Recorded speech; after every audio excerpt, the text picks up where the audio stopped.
to herself a wording. She saw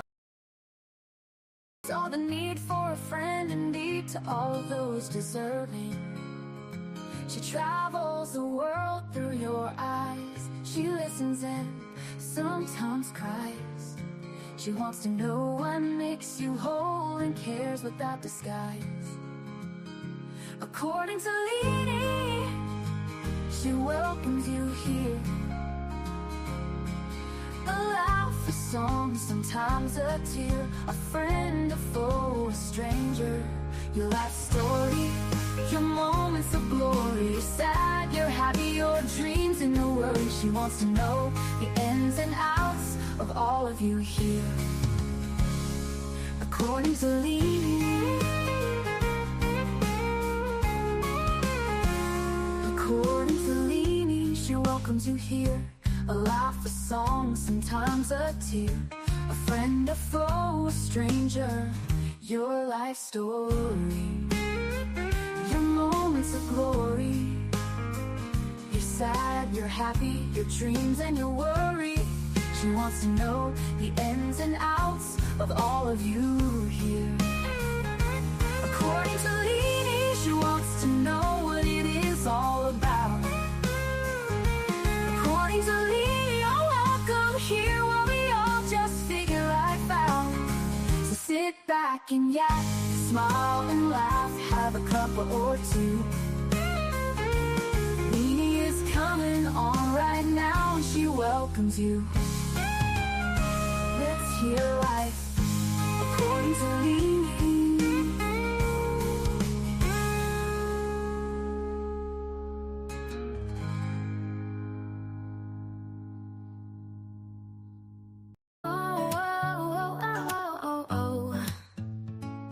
It started with a chat, just a few of us there, talking about life and the stuff we all share. From kids to chaos and the mess we make, we bonded over laughs and every mistake. From bad hair days to a joke or two, no topic was off limits, nothing taboo. We laughed till we cried, had each other's backs. A sisterhood formed in the middle of tracks. Sisterhood of the chat, we're strong and we're loud. From West Virginia, Liverpool, we're proud. From Texas to Australia, we've got the best. Lifting each other up, we pass every test. From the East Coast to the West, we cheer. From Indiana to New York, we're always here.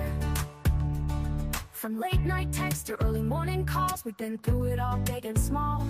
From talking fashion to the crazy stuff, we've got each other's backs when life gets tough. We send memes and pics of the day gone wrong and the occasional "can you believe this song?" We share everything, no secrets to keep, like a wild dream that we never want to sleep. Sisterhood of the chat, we're strong and we're loud. From West Virginia, Liverpool, we're proud. From Texas to Australia, we've got the best. Lifting each other up, we pass every test. From the East Coast to the West, we cheer. From Indiana to New York, we're always here. From Tennessee, where the music plays, to sweet tea nights and lazy days. From England's hills to the country roads, our sisterhood's a bond that forever grows. Sisterhood of the chat, we're strong and we're loud. From West Virginia, Liverpool, we're proud. From Texas to Australia, we've got the best. Lifting each other up, we pass every test. From the East Coast to the West, we cheer. From Indiana to New York, we're always here. Through the highs and the lows, we've been there. When the world feels heavy, we just don't care. We're loud, we're bold, we're a little bit wild, but always there for each other, with hearts so mild. Sisterhood of the chat, we're strong and we're loud. From West Virginia, Liverpool, we're proud. From Texas to Australia, we've got the best. Lifting each other up, we pass every test. From the East Coast to the West, we cheer. From Indiana to New York, we're always here. So here's to the sisters who make life so sweet. We've got each other, no defeat. From the chat to the heart, it's all the same. We're a sisterhood forever in the friendship game. According to Lindsay, the eclipse is to blame, but truly the Lord brought us together and we'll never be the same.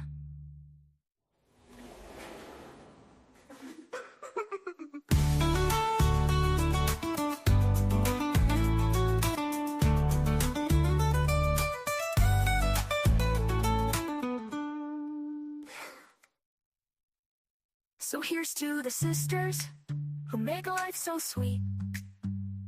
We've got each other, no defeat. From the chat to the heart, it's all the same. We're a sisterhood forever in the friendship game. According to Leanie, the eclipse is to blame. But truly the Lord brought us together, and we'll never be the same. From the highs and the lows, we've been there. When the world feels heavy, we just don't care. We're loud, we're bold, we're a little bit wild. But we're always there for each other, with hearts so mild. Sisterhood at the chat, we're strong and we're loud. From West Virginia, Liverpool, we're proud. From Texas to Australia, we've got the best. Lifting each other up, we pass every test. From the East Coast to the West, we cheer. From Indiana to New York, we're always here. So here's to the sisters who make life so sweet. We've got each other, no defeat. From the chat to the heart, it's all the same. We're a sisterhood forever in the friendship game. According to Leanie, the eclipse is to blame. But truly the Lord brought us together, and never be the same.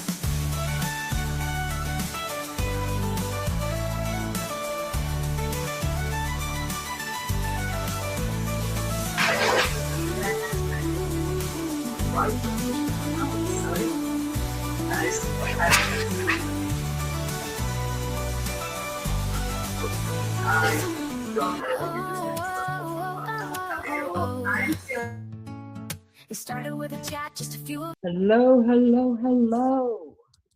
Hi, everybody. Hi, Maggie. Hi, Lainey. Hello, everyone. Hi, Misty Blue. Good to see you. Good to see everybody in chat. Thank you for being here. We appreciate you guys so much. Do us a favor, hit the like for us. We appreciate you being here. Come down and chat. Let us know what you think about this case as we go through it. And we'll get on with it here pretty quick. Mag, you've been doing okay?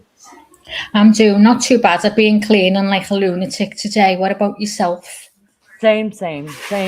Well, I have a Whatnot live later tonight. So I have been pricing everything and doing all that, getting ready for that. So I'll be going live on Whatnot as well. Listen, as soon as I get my teeth, I will tell y'all where on Whatnot I am, but I don't want to show everybody because I show my face on Whatnot.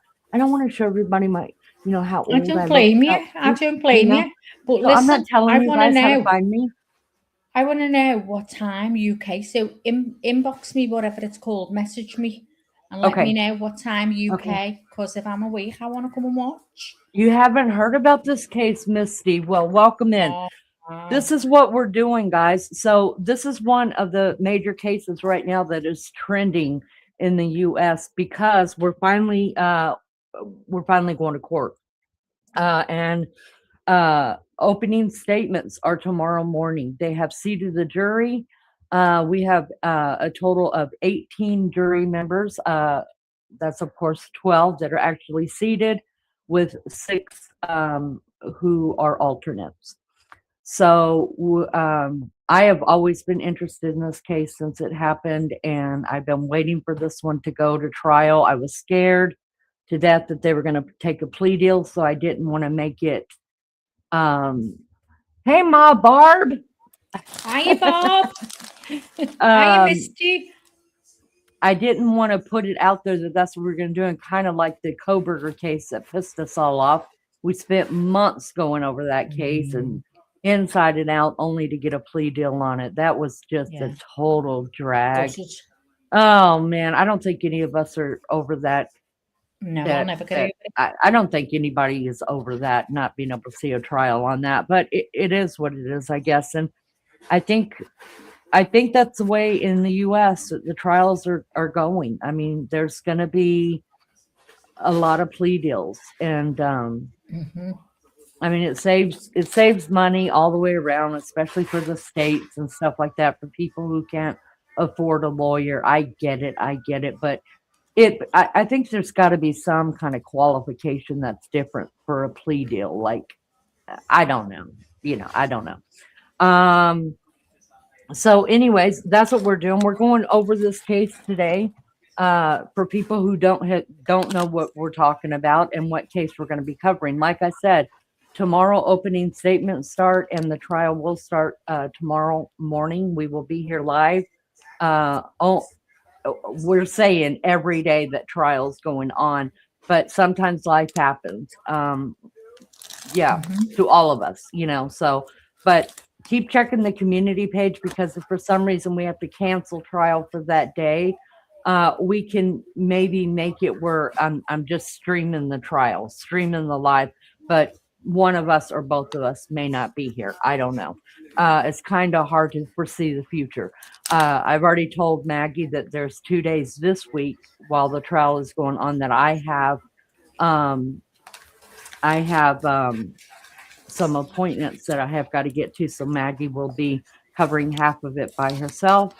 And then, so we'll just play it by ear, but we're going to definitely try to do this trial every day. Like I said, maybe we won't be on stage, but the trial will still be shown here on our channel.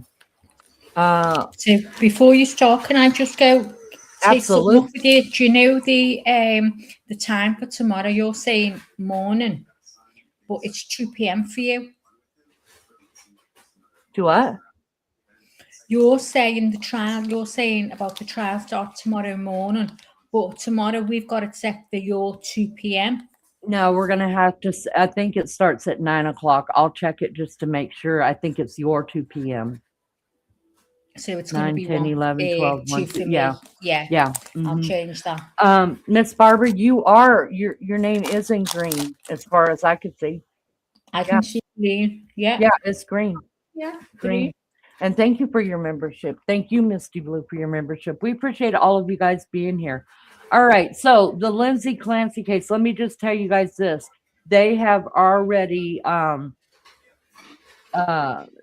taken court off for Tuesday. So tomorrow we are going to get opening statements. Tuesday, they are not going to have court because somebody who is very needed in the courtroom, whether it's the judge or one of the lawyers, already had a pre-engagement. I think it's a funeral. So they are not having court on Tuesday. On Wednesday, it will start again. So we don't know what else is going to happen tomorrow. Are they going to do Are they going to do opening statements and then go ahead and just start the trial, or will they just do opening statements and then call it a day and then start the trial again on Wednesday? We don't know. That's how trials go. It's how they go. Not on my screen, Wonder Why. Nope, Miss Barbara, you are there as a member. You are green Definitely. On the screen. Yes, ma'am. And you're right. You were the very first member ever. All right, so let's go ahead and get started. We're just going to cover what happened in case you haven't heard of this case from beginning to end. I've got plenty brought up for us to be able to get a hold of this one. And so Maggie, let's go ahead. Fair use disclaimer, Copyright Act of 1976 gives allowance to this content to be used for purposes of criticism, comment, news reporting, teaching, scholarship, and research. So don't come at us, YouTube. We're just a little channel here, just trying to, do our thing, not making any noise over here. We're real quiet, so don't come at us. That scrolling across the bottom, we will eventually get it into chat as well. It's in chat, Lee. Thank you so much. Thank you so much. And thank y'all for being here. Let's get started. Let me show you guys this, because I always like to remember, we're going to be listening to the trial and who's on trial and why she's on trial. Sometimes during trials, though,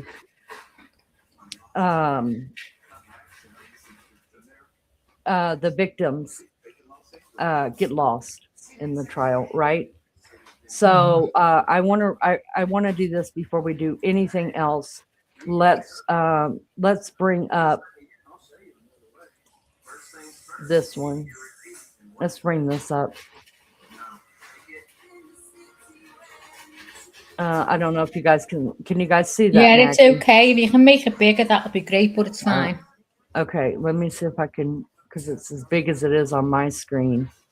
May I have to go back over here? Hold on.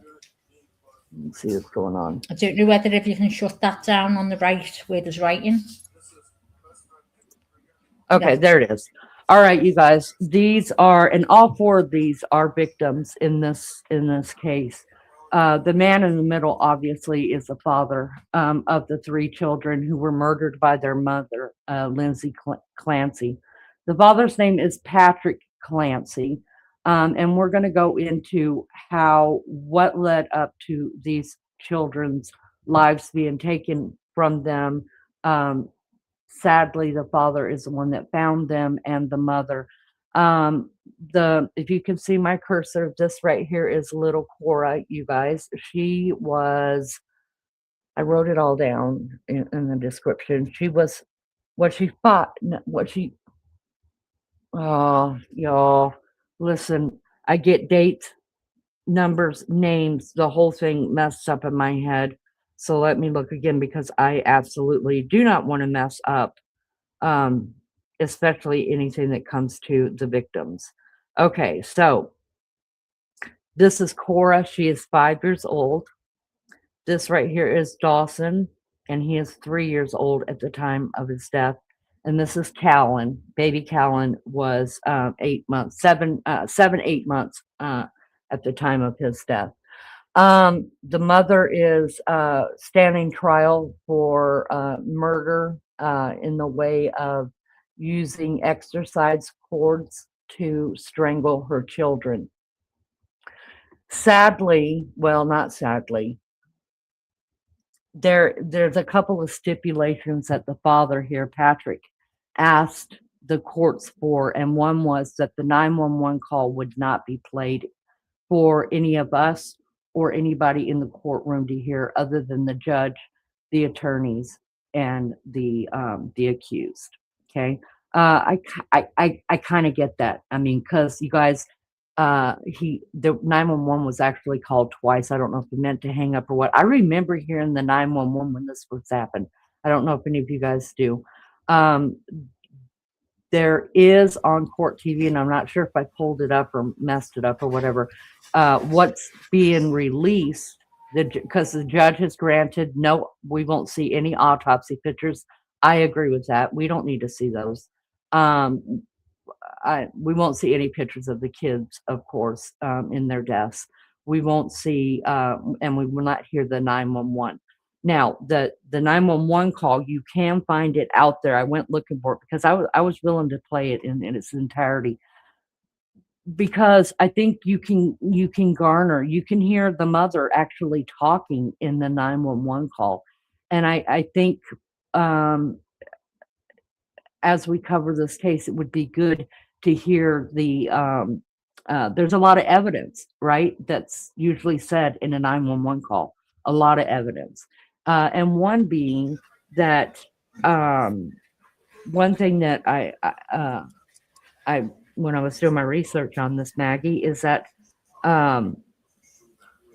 she told him exactly. So after she took her children down to the basement and murdered them, she slit her own wrists to kill herself, and then apparently went upstairs. I'm guessing she did it around the kids, but maybe not. We're going to talk about that in a minute. There was blood found around the children, and then there was also blood found in her upper bedroom upstairs, to which the door was locked when her husband got there. And that's where she jumped from. And she jumped from there and paralyzed herself. They're saying from like the clavicle down is where she's paralyzed now. But she was trying to unalive her own self, and she failed at it. So here we are. Yeah, I think it's important if you play the 911 call. Yes, I think it's part of it. I think you need to hear it. I think you need to hear it too. Just I think there's a lot of evidence in a 911 call and the lack of evidence in a 911 call. Definitely. So right now she's claiming that, of course, she's claiming insanity. And she was insane, all right. I don't know which way, but whether, I don't know. I'm on the fence totally with this one, Me how too. this one should go. Maybe what we hear more of today and in the courtroom, we'll be able to all come to a conclusion. Listen, you don't have to agree with anything I think. I don't have to agree with anything you think. You don't have to agree with anything Maggie thinks. Hell, half the time me and Maggie don't agree on nothing. But we respect each other's right to have a different opinion. And as long as we can present it as adults and not attack each other, then I'm cool with it. Have a different opinion. That causes discussion. And I love discussions. So the one thing that she's claiming now that was not heard on the 911 calls, you guys, is that she supposedly heard a man's voice telling her to kill her children. Okay, that's a problem for me because she told him everything else. She told him that she, every step of the way. She told everything else, but it's in the last hour. She timed him going out, asked him to go somewhere. She timed how long he'd be, so she had time to do it. She's done, but I'm still conflicting. It's awful. Yeah. So in the last hour, the defense has pulled out that what had happened was she heard a man's voice tell her to kill her children. Now, I'm going to show you where she has seen many psychiatrists, many counselors, things like that. Some people reported that she was on 13 different psych medications, whether that was for psychological reasons or if it was for anxiety or both. But some people are saying, and this I couldn't get until we get to court, we're not going to get a full thing on it. Some people are saying she was not on those 13 meds all at the same time. They were just trying them. And if you've been on any kind of psychology meds or anxiety meds, you know that some work better than others and some don't work at all. So it's like you have to give it a couple months to figure out what's working and what's not, right? So we also know that she did suffer through postpartum depression. I could not find anywhere if she suffered through postpartum depression with all of her children or just the baby Callan. I think it was just baby Callum. She was fine with the other kids. She was absolutely fine. Okay. So if that's the case, because I was wondering if she was suffering postpartum depression with the other ones to the point of psychosis, thinking of taking her own life or harming her children, what's the point in having more children? That was a problem that I had with the Andrea Yates crime where she drowned all 5 of her children. She had never gotten out of postpartum depression before she was pregnant again. At some point, somebody, her husband should have said, look, we're not having any more babies, but it was their religion. They just believed that they would have, and it's a terrible situation that 5 babies lost their lives before somebody got some help. So let me just give you a little bit of clip it. I've got some remarks from the father who finally came out last year and spoke publicly about this. I have got remarks from her own parents who, by the way, I will tell you, her own parents and her ex-husband. This is her ex-husband now. They divorced and he is now married. So Lindsay Clancy's job, you guys, was she was a nurse in labor and delivery, which is odd. The lady he married is a doctor in I didn't know they divorced. Yes, and they divorced. Wow. He remarried and he is now married to a doctor. Get this, who is now the doctor is a doctor for women who struggle. I forget what it's called. Oh, infertility. She's an infertility doctor. Mind blown. Mind blown. Now you make up your own decision on what, I mean, they got married, I think, in 2023. Or did this happen in 2023? No, this was 23, wasn't it? Okay, so he got married shortly after. So, I mean, in my book, this is only a 3-year crime till we're right here. And in my book, I think that's having lost through all of your children and your wife, basically, you divorced your wife. I mean, for me, that would be too soon to remarry, but I don't know this type of grief, so I cannot judge this man. Even though I want to judge him, Sorry, I want to judge him for a lot of reasons in this case. I really do. I really do. That's just me. That's just me. So we're going to hear from quite a bit today. So I just want to, again, remember the 3 victims, these sweet little babies. Cora 5, Dawson 3, and Callan is 7 to 8 months on that. Hope everybody's doing well. Thank you guys so much for being there. We just hit the thumbs up for us. That's all we ever ask here. Welcome in. We're going to be covering this trial starting tomorrow from beginning until end. We hope you will join us. All right, let me take this down and we will get started on. Hi, Brittany. Good to see you, Love Bug. Hi, Bert. Good to see you. All right. All right. Oh, Miss Barbara's already made up her mind. I'd like to know what it is. No, listen. Yeah, no judgment whatsoever. Brittany says, I think if she had postpartum depression before, she should have been prepared for it with the next child. That is right. And at some point, if that's the case, because it'll come out in court, right? We'll know. They're going to bring all her records. So if she had any kind of postpartum, don't you have to hold the spouse as well accountable for another pregnancy? Now, I will tell you, I had postpartum with my first, okay? And it lasted for about 3 weeks. And I was told about it. I mean, I was very young when I had my first baby. And my mom did educate me on what postpartum depression was before I had my baby. And she's like, this is what I want. Now, why she did that, I don't know if she had it or what. But I did for about 3 weeks. And when I got the blues, I immediately told my doctor. And they didn't put me on anything. They said, back then they just called it the blues, right? The blues. Yeah. And we know now that it can far surpass the blues. I can tell you that mine was definitely the blues, because when it would bother me, morning Trashy. Hiya, Trashy.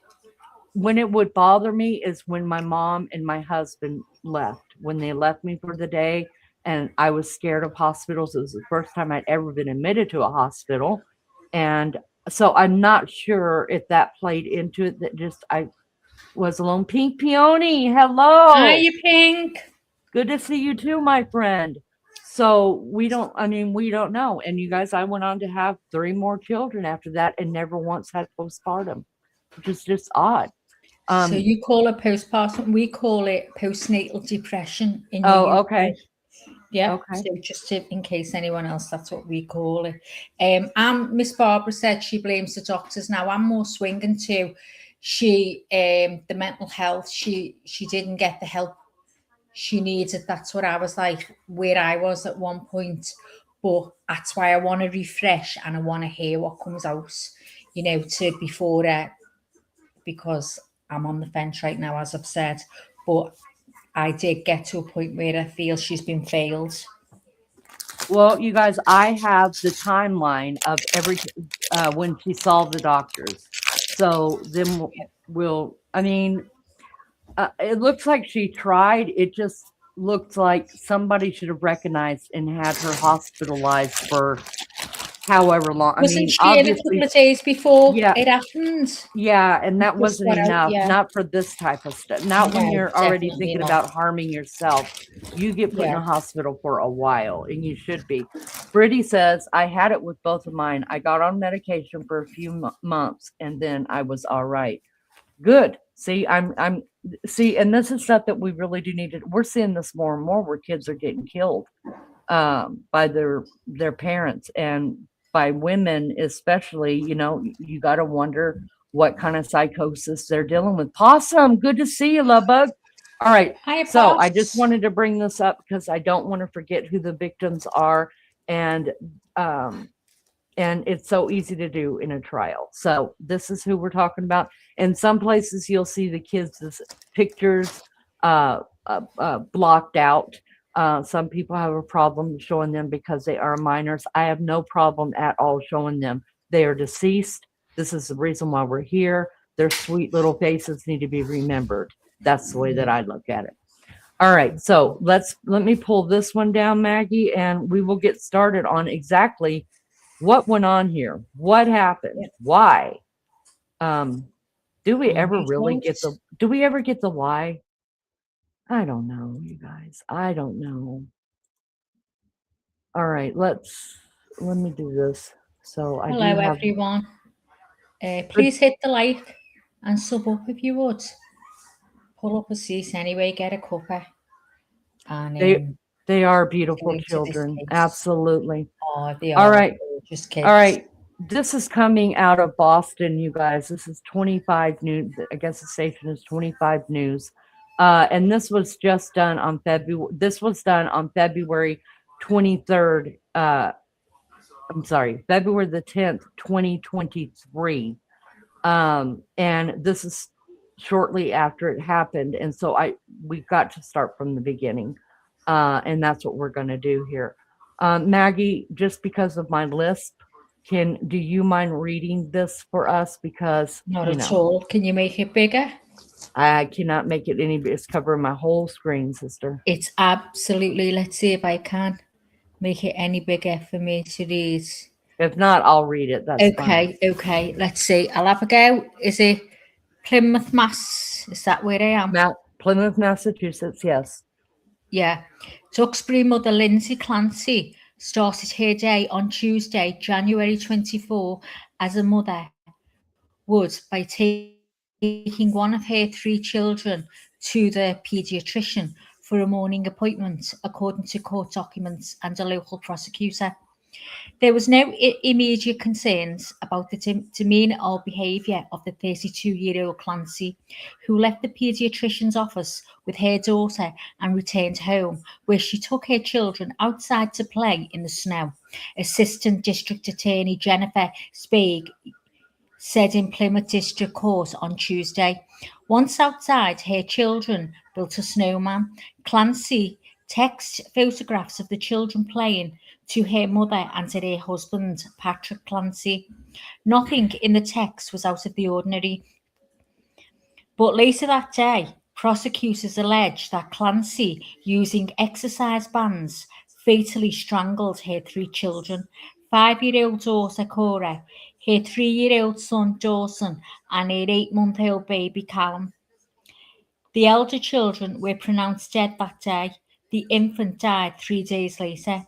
On Tuesday, Lindsay Clancy was zoomed into Plymouth District Court and arraigned on charge of murder, strangulation or suffocation, and assault and battery with a dangerous weapon, an exercise band in the death of her 3 children.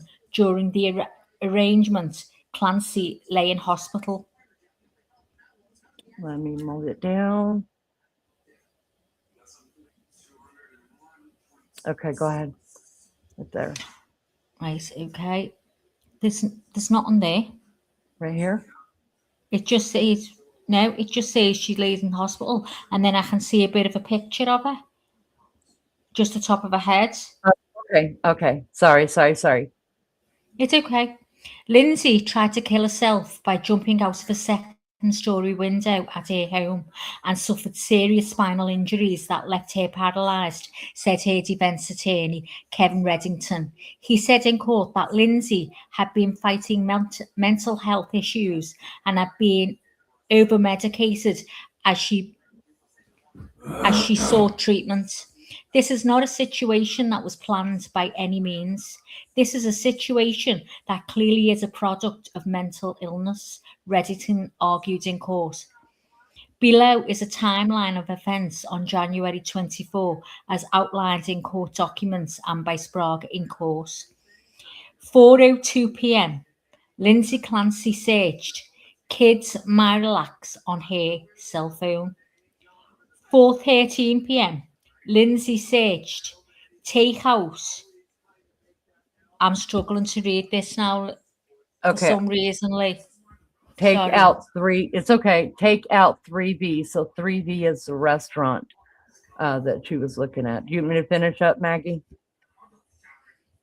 Say again, Lee. Do you want me to finish it up? Yeah, if you could. I don't know what it is. It's very tiny to me, and I've got it as big as I can.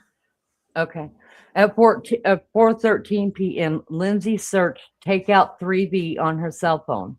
She used Apple Maps on her phone to determine the time it would take someone to travel from her home in Duxbury to 3B in Plymouth, according to the court documents.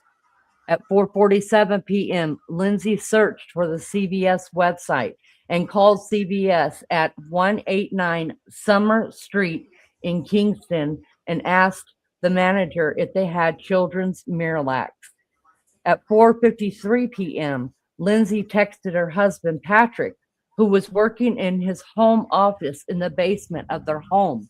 She texted, any chance you want to do takeout from 3B? I didn't cook anything. It's been a long day. Patrick texted back, yes. Lindsay asked him to check the menu. At 5:06 p.m., Patrick asked her what she's going to order for food. She responded that she'd get the Mediterranean Power Bowl. Patrick responded that he wanted the scallop and pork belly risotto. At 5:10, Lindsay called the 3B restaurant in Plymouth to order food and gave Patrick's name for pickup. At 5:15, Lindsay texted the words Pedialax liquid stool softener to her husband, and she sent her husband out to run these errands. At 5:32 p.m., surveillance shows Patrick Clancy at the CVS on Summer Street in Kingston, where he went to the children's medication aisle. At 3:33, a call from Patrick to Lindsay's cell was unanswered. At 5:34 p.m., Lindsay called Patrick. The call lasted 14 seconds. He confirmed with Lindsay which medication to get. He checked out the register and left CVS 3 minutes later. At 5:54 p.m., Patrick arrived at the 3B restaurant in Plymouth, paid for the food, and headed home. At 6:09 p.m., after arriving home, there was silence, and Patrick did not see or hear Lindsay or the children. Patrick called Lindsay again while looking for her. The call was not answered. Patrick Clancy went to his bedroom on the second floor and found the door locked. He saw blood on the floor and noticed an open window, according to court documents. He ran outside to the backyard and found Lindsay on the ground, conscious, with cuts to her wrist and neck, and he called 911. He asked Lindsay, "What did you do?" She responded, "I tried to kill myself and jumped out the window." During the 911 call, Patrick was heard asking his wife, "Where are the kids?" He later told the police that she replied, "In the basement."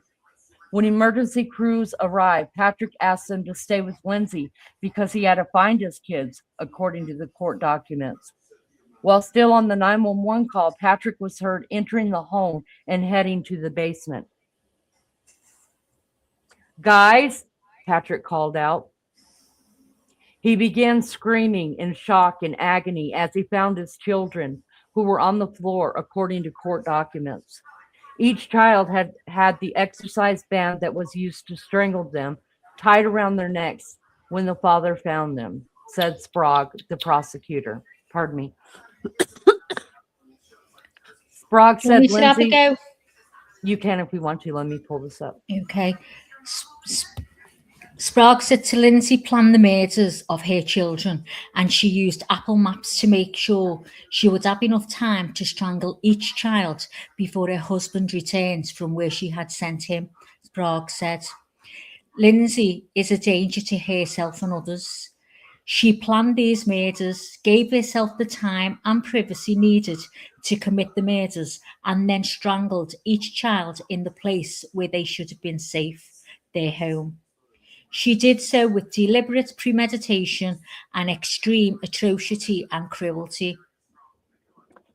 All right, that's the end of that one. There's a couple takeaways, Mags, that I would like to talk about this, and you could see what's going on in chat right now because I've still got the screen up in front of me. Yeah, bear with me. I've just loaded this down. Just want to see if chat, if any of this rang like, wait, what to you? Because there are two things here that I'm like, wait, what? Yeah. And Barbara says, what I read, she had seen a number of doctors. They even prescribed Ambien along with other medications. That alone could screw up lots of people.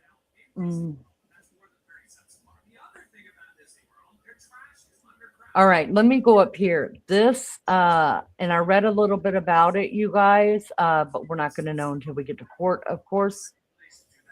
Where was it said? Hold on, let me find it. Is it on this same one? Is that the same one? It's very, very pale, Yeah. isn't it? I had to give my eyes time to adjust. Hold on just a second. Let me just clear my glasses.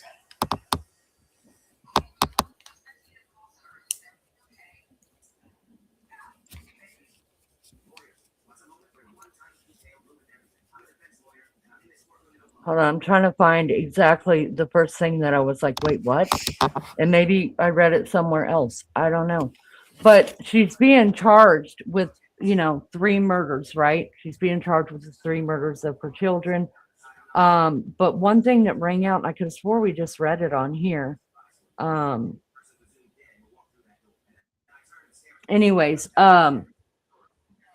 She's being charged with, of course, the murders and stuff. But did you also see on there that she's being charged with battery using a deadly weapon? Yeah, what was that? I thought they meant the exercise bands. Now, I did hear a lawyer once say, I don't remember what case this was on, but I heard a lawyer once say anything could be called a deadly weapon if it's used to kill someone. Meaning that, he gave an example that I would never think would cause someone to die, but he was right. But anything could be used as a deadly weapon. So they could be talking about using the exercise bands as a deadly weapon because in essence, that's what they died from, no matter what their injuries are. But I have also seen places, and I think I brought it up, where it says, like I told you guys in the beginning, there's blood. So either we know that she cut herself in the neck and on her wrist, and then ended up in her bedroom where there's more blood. So there is blood found all downstairs in the basement. Did she start cutting her own self there and went up to the bedroom like, okay, I'll just go jump out a window. And so the blood trail, that's how her husband, broke down that door because he saw the blood trail, by her door. And did she go up there, finish cutting herself, or it just was blood? But they say that there was blood all over one of the children. I read that on something. I don't know for sure because I could not verify it. No, I did. Yeah. Did you verify that? No, I didn't. No. Yeah, just to be truthful. Just to be truthful, because I usually read all the court documents, but the court documents were pretty much just released recently because they were finalizing everything with the courts. And so there's over 200 pages of court documents, and I didn't have time to go through them. Like I said, I knew I wanted to cover this trial, but I didn't want to start going through everything if they were just going to do a plea deal with us again, because that just pissed me off in Koberger's case. So my question is, some people were saying with the blood that was found all over at least one child, and remember, the dad in this case, he motioned the court to please not listen to the 911 calls, not let us listen to it. Of course, the jury's going to hear it, the judge is going to hear it, Lindsay's going to hear it, and so is her lawyers. But the rest of us, it's not going to be played in court. Like, they're going to have earplugs so they could hear that, right? I don't remember. I remember hearing the 911 call when this first happened. It came out, and now you can find it, but they have taken out all of his words, so you can hear only what the operator, the 911 operator, is asking him. You could still pull that up. You cannot hear him or Lindsay talking at all, because on the original 911 tape, you can hear Lindsay talking to him, because remember, he did not go down to the basement, even though she told him her kids were in the basement. He did not go down to the basement until 911 got there. And so he asked them, please work with her. She's got a stab to the neck, stabs on her arms. She came out the window. Obviously, she can't move. She's paralyzed now. And he went by himself looking for the kids. And it is all on that 911 tape where he discovers them. So my question is, did she stab one of the children as well? We're going to find out from an expert how long approximately it would take to unalive someone, to kill someone, not just a child, anyone, about how long it takes for the heart to stop beating when they're actually being choked. It is longer than you think. Not only that, it takes longer than you think for someone to pass out, even if they're choking on, say, a hot dog. And the only reason I know that is because I had to do CPR on someone who was choking on a freaking hot dog that he knew he wasn't supposed to be eating. He lived to tell about it, and I lived to give him hell about it, because I was like, you're not even supposed to be eating that, so stop it. But anyways, it takes especially to the victim, it takes a long time to pass out, because first you pass out from the lack of oxygen, and then eventually you die, right?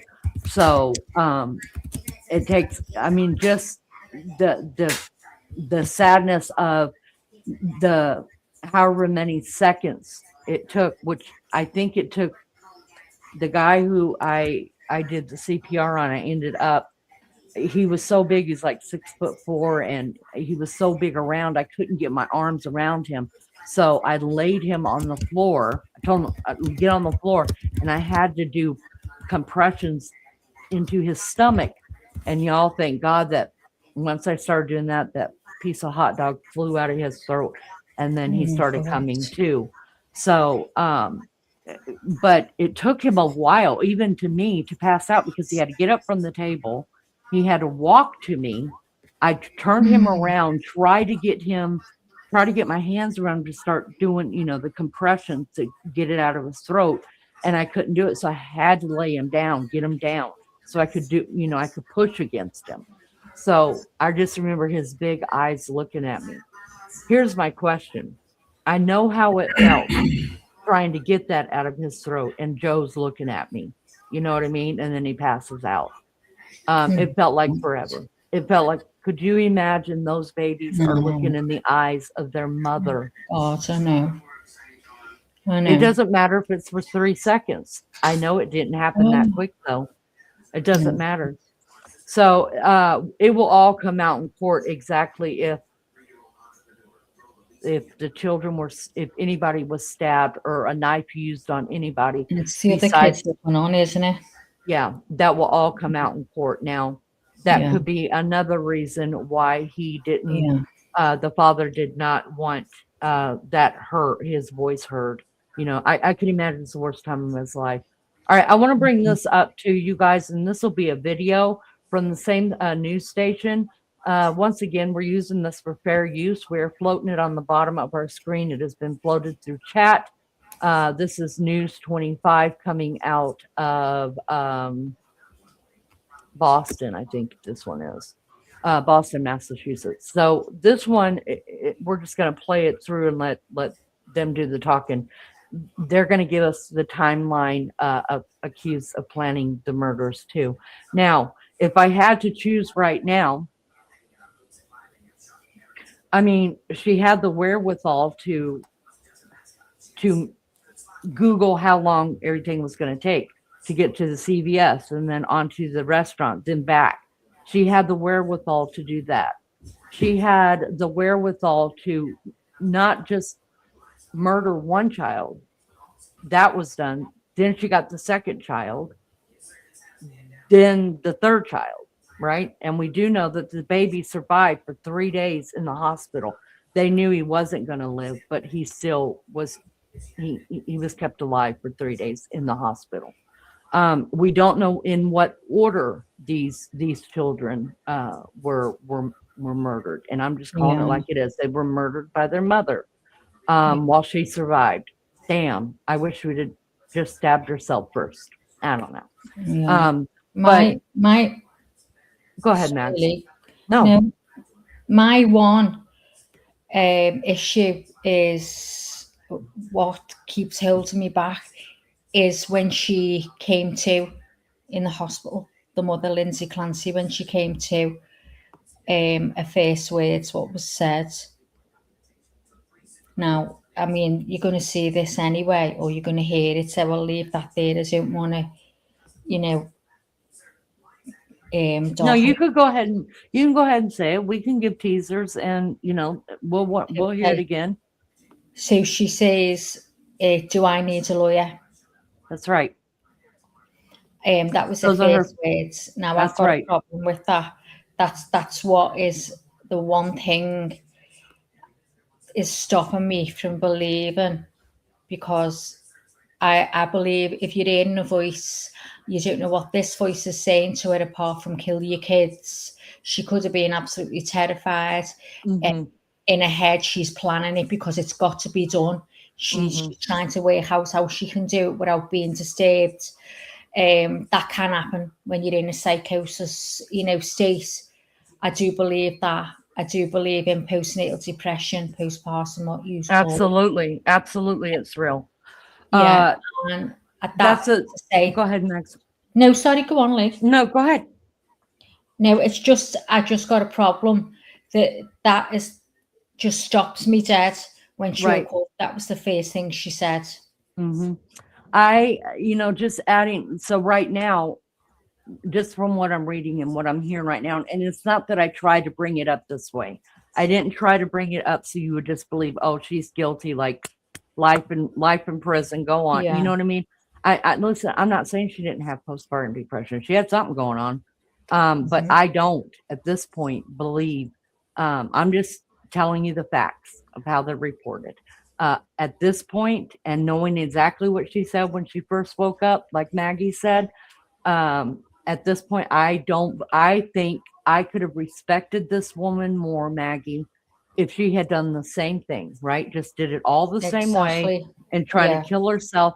And then her defense is that I couldn't bear to live anymore, and I was scared for my children to grow up without me. That I can respect more, even though it's all wrong. It's all wrong. Then claiming you should understand that more. Yeah, then claiming that you hurt a man and that you went psychotic. How long do psychotic episodes last? I don't know. Maybe some psychosis episodes can last for weeks. Yeah, I mean, I've known someone on my next door neighbor. Obviously, hers didn't, because she was able to talk to her husband. Oh, yeah, she was sending pictures, but yeah, I'm just thinking, like, before she sent him to get a food delivery, how long? Because she was in the hospital because she was having thoughts of killing the kids, so it was already there. It's out there. It wasn't something she's made up. So that's why she was in the hospital. She was crying for help. So this thought is going on in her head, and it could have been one of them where it's coming back, and because I'm sure if she'd have left the hospital, she would have still said, "I've still got them thoughts." So maybe that they did leave, and then the couple of days she's home. Now she had all kinds of medication in her, so maybe that medication was messing her up big That's time. true. She That's wasn't what in Miss Barbara control. said. So she Yes. right, okay. So she started hearing voices, whatever else that voice was telling her. But so she had to plan it. She had to be normal. She planned it, but not in a way like I'm saying. I don't know yet. I just don't know where I'm at with it. But in What in I her want to know, defense, if it was a psychosis and she's getting told to kill her kids and it's got to be done properly, blah blah blah, or this could happen to someone else, or this, so that's why she did it like that.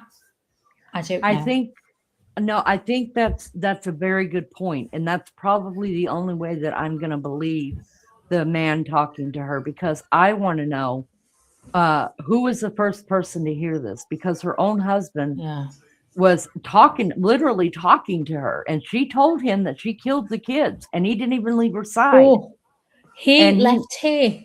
She'd been saying about these thoughts, and he left her to go and get food. So what's being said? Well, was he in the wrong to leave her, knowing what state she was in, what thoughts she was having?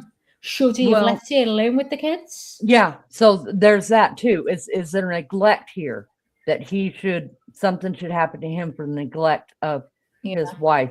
The other thing is, I do remember him saying, and I might have it pulled up, but I do remember him saying that, fudgesicles, I forgot what he had asked her either the day before or that morning if she was still having thoughts of killing herself or harming their children, and she told him no. But as we know, psychosis goes, I don't think that could have been a plan of his to say no. Right. And I don't think but I still have a problem with the whole psychosis and the man thing. Too. Unless, because how would her husband not know that she's in psychosis? I think I would know if my dog was in psychosis. You know what I mean? I think I would know as well. I mean, as good as you're planning it out in your head, if you're seeing or hearing things, you're going to be cunning. And you're going to be doing something else that's weird. Yeah, you're going to be seeing weird little signs or something, aren't you? Yeah. That's why I need to hear this trial and listen to things that we don't know, because there is going to be things we don't know about and what's going to come out in court, rather than make a judgment now, because I'm back and forward.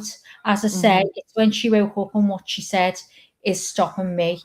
But there's a few issues, that's why I want to recap, go through it again, because it's been a long time since, I've heard the story. And I think it's important to everyone to hear it again, and to listen to this trial to find out things that we don't already know, rather than just make judgment now. Right. All right, let me jump in chat really quick before we go on with this.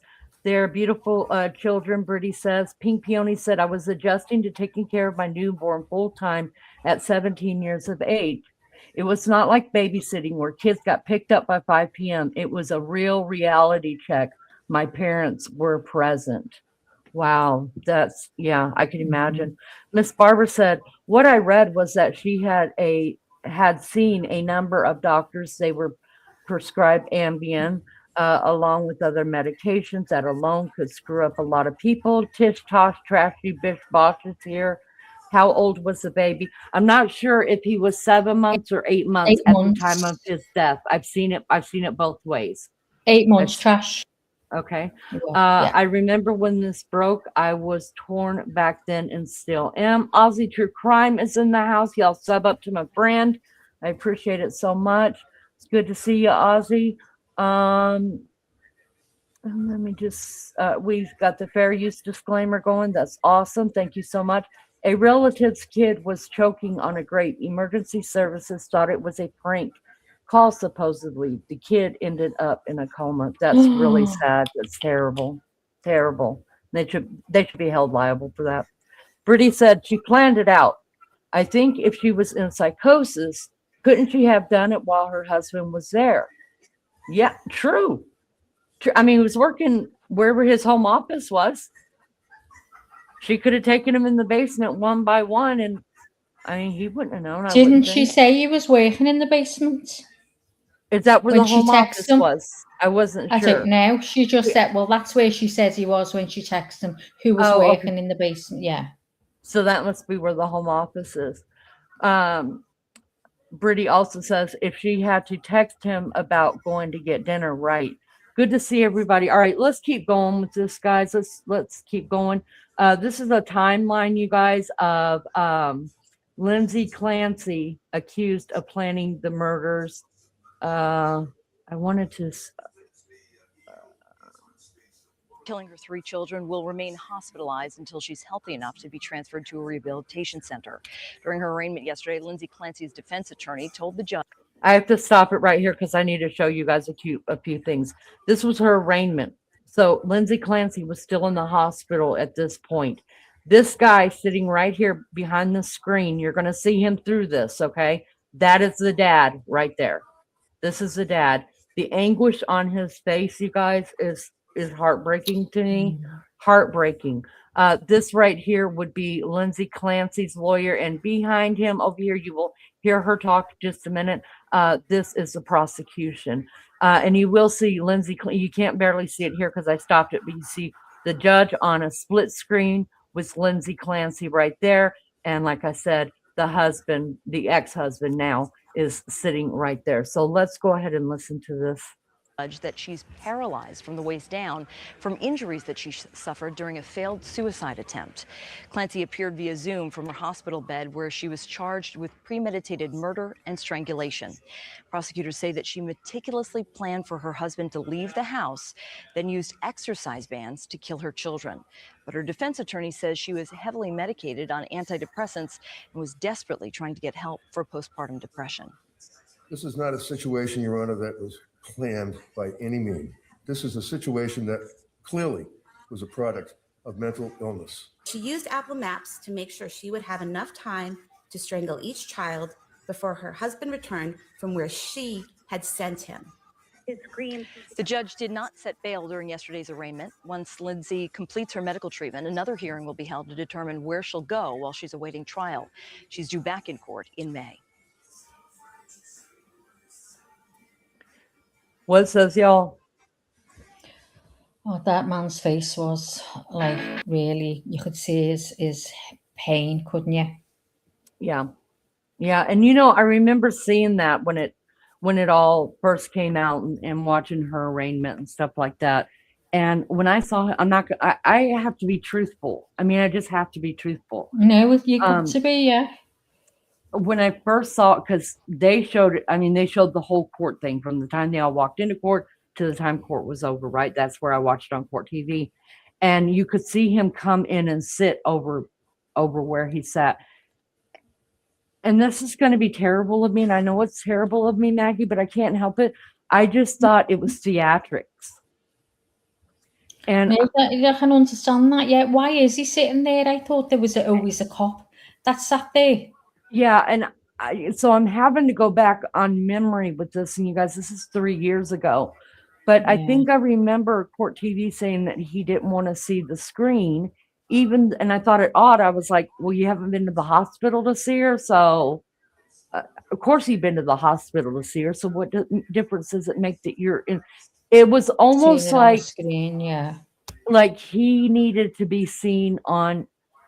Like I said, he wanted to be at the front so everyone could see him. Yeah, and he's on camera the whole time. Yeah. Maybe he thought that would bring, because he is standing behind his ex-wife on this. And in his mind, did he think showing his anguish would bring more sympathy for them as parents? I mean, I don't know, you guys, but I remember I just remember sitting there watching him thinking, what am I missing? Because this looks totally theatrical to me. Yeah. It just did. I couldn't help it. And I mean, you saying that now is making me think the same because, yeah, I mean, you're right there. You're in it full right. You're just there. You're in it as much as she is. Yeah. So let's do this one right here. Let me bring this up.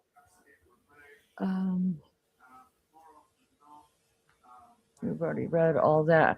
Just want to make sure I'm not double. He's going to be hearing what's said on the screen. He's going to be, because they go over it. I mean, he should just, in my opinion, if he didn't need to be in court and he didn't want to see it on the screen, and he knew that they're going to be discussing what's on the screen, he should have stayed away. Yeah, exactly. But you know, I think he just had to be there just to show his support, like he's still doing Maybe right now, I think. All right, let me bring this up. It might be a little bit redundant, but there are some things in this one that I wanted you guys to hear as well, because it's going to talk about some of the things that were unsealed and some of the evidence that was collected at the scene. So let me make this one big, and we will just listen to them talk. This is right out of Boston 25 News, you guys. I did hear a few things, so On this will Thursday, confirm it for me. accused of killing her 3 young children returns to court. Today, our team has been reading through No sound, it's gone off. search warrants. Good evening, I'm Mark Ockenflow. And I'm Vanessa Welch. Boston 25 News reporter Drew Kratos is in Tewksbury for us tonight, where Lindsay Clancy continues to be treated at a hospital. Search warrant affidavits just made public in the case against Duxbury mother Lindsay Clancy alleged that the 33-year-old mother researched ways to kill her 3 small children on her cell phone. The nearly 300 pages of previously impounded documents include the reported revelation that investigators were aware, quote, Ms. Clancy used her cellular telephone and her journal to document her mental state and her feelings about her children, in addition to keeping track of her medications and researching ways to kill. The 7 medications Clancy was prescribed to, listed as Zoloft, Valium, Trazodone, Ativan, Klonopin, Prozac, and Seroquel. The evidence gathered by police on a thorough search of Clancy's Summer Street home back in late January included a series of home cameras, a bloody knife, laptops, tablets, and hard drives, as well as 3 exercise bands. Early on in the investigation, before Clancy was initially charged in Plymouth District Court via video feed from her hospital bed, police alleged that those exercise bands were used to strangle 5-year-old Cora, 3-year-old Dawson, and 8-month-old Callan, before cutting her wrists and neck and jumping out of a window in an apparent suicide attempt while the children's father was out picking up dinner. It's one extra weapon in the prosecution's arsenal of the point that they're trying to prove, that she really was in her right mind, meticulously planning the murder of these children. Boston 25 legal analyst Peter Ellikin also believes that the new information doesn't negate the defense's argument that Clancy was over-medicated for her postpartum mental health issues. Just because you're temporarily insane or incompetent at the moment doesn't mean that you're unintelligent, that you can't plan. This case is highlighting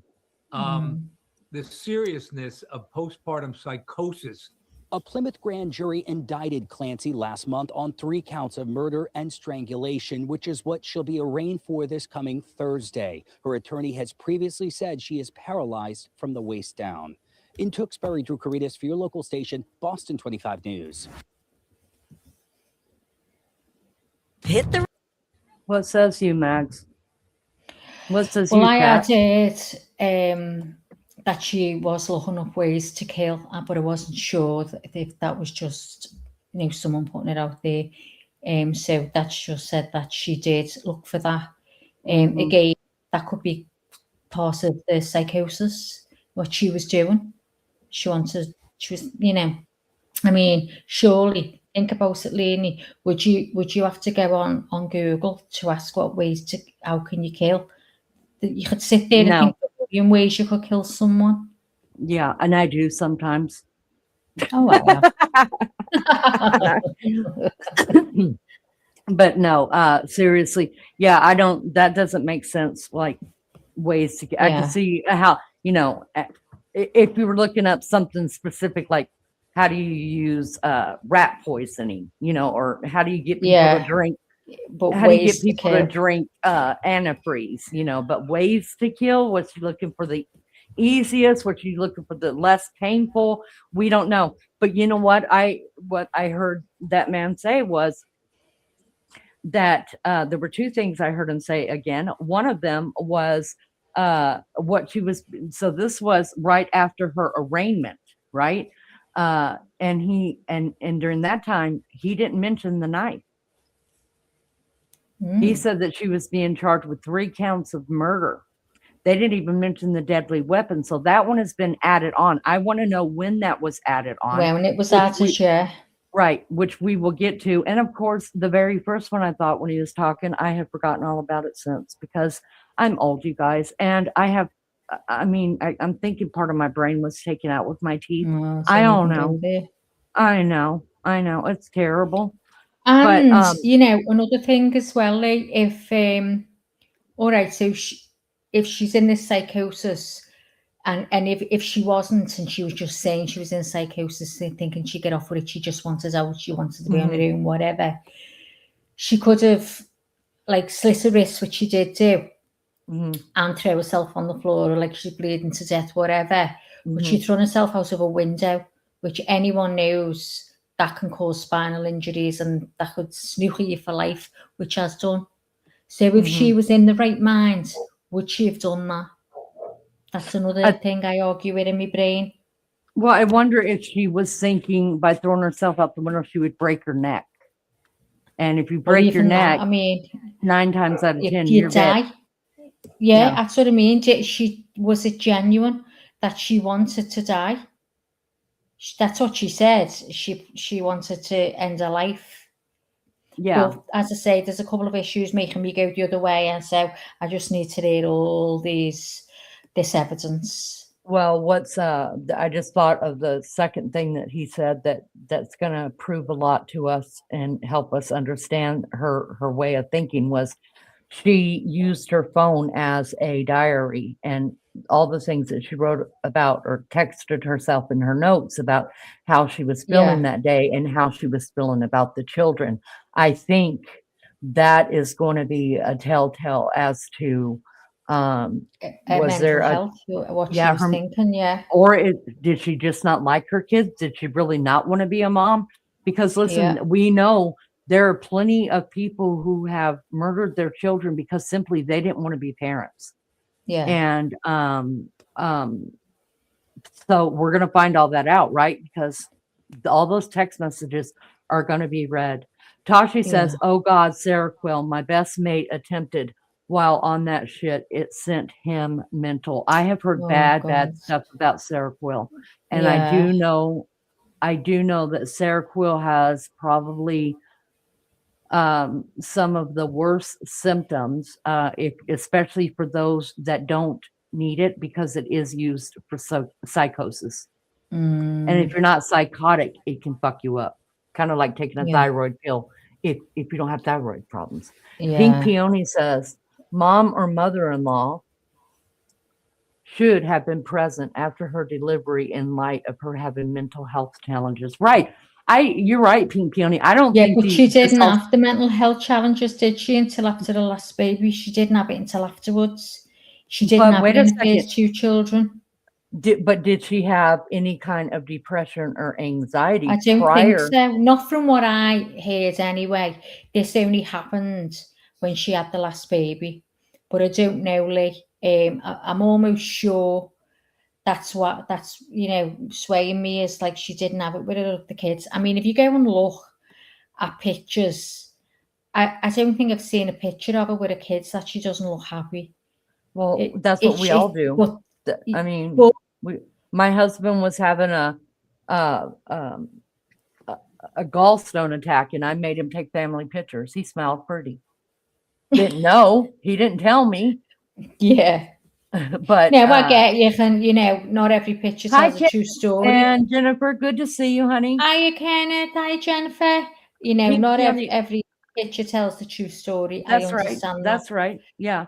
So it just looks like a happy little home and family, doesn't it? It's we always put our best foot forward. So I think listening to I think it's going to be pretty easy once, because we know they've got all of this evidence, right? The prosecution. I think just us listening to it is we're gonna know. Well, think we know, anyways. And with the husband, backing it up, because I he just did think say, something's they were wrong. happy. There was never, there wasn't a problem and all that. But what gets me is now finding out that he's married and moved on as quick as he did. Yeah. I mean, has it been absolutely devastated? Yeah, I couldn't have done it. I couldn't have not No, losing my not babies. no. No.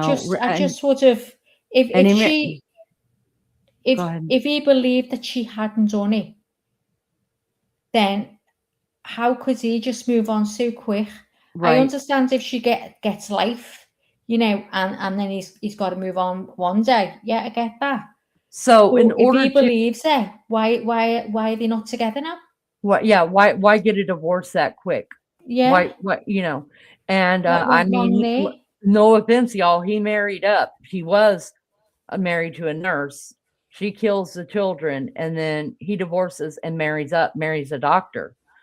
Mm. I mean, I'm not saying he had anything to do with the murder of his children. I'm not saying that.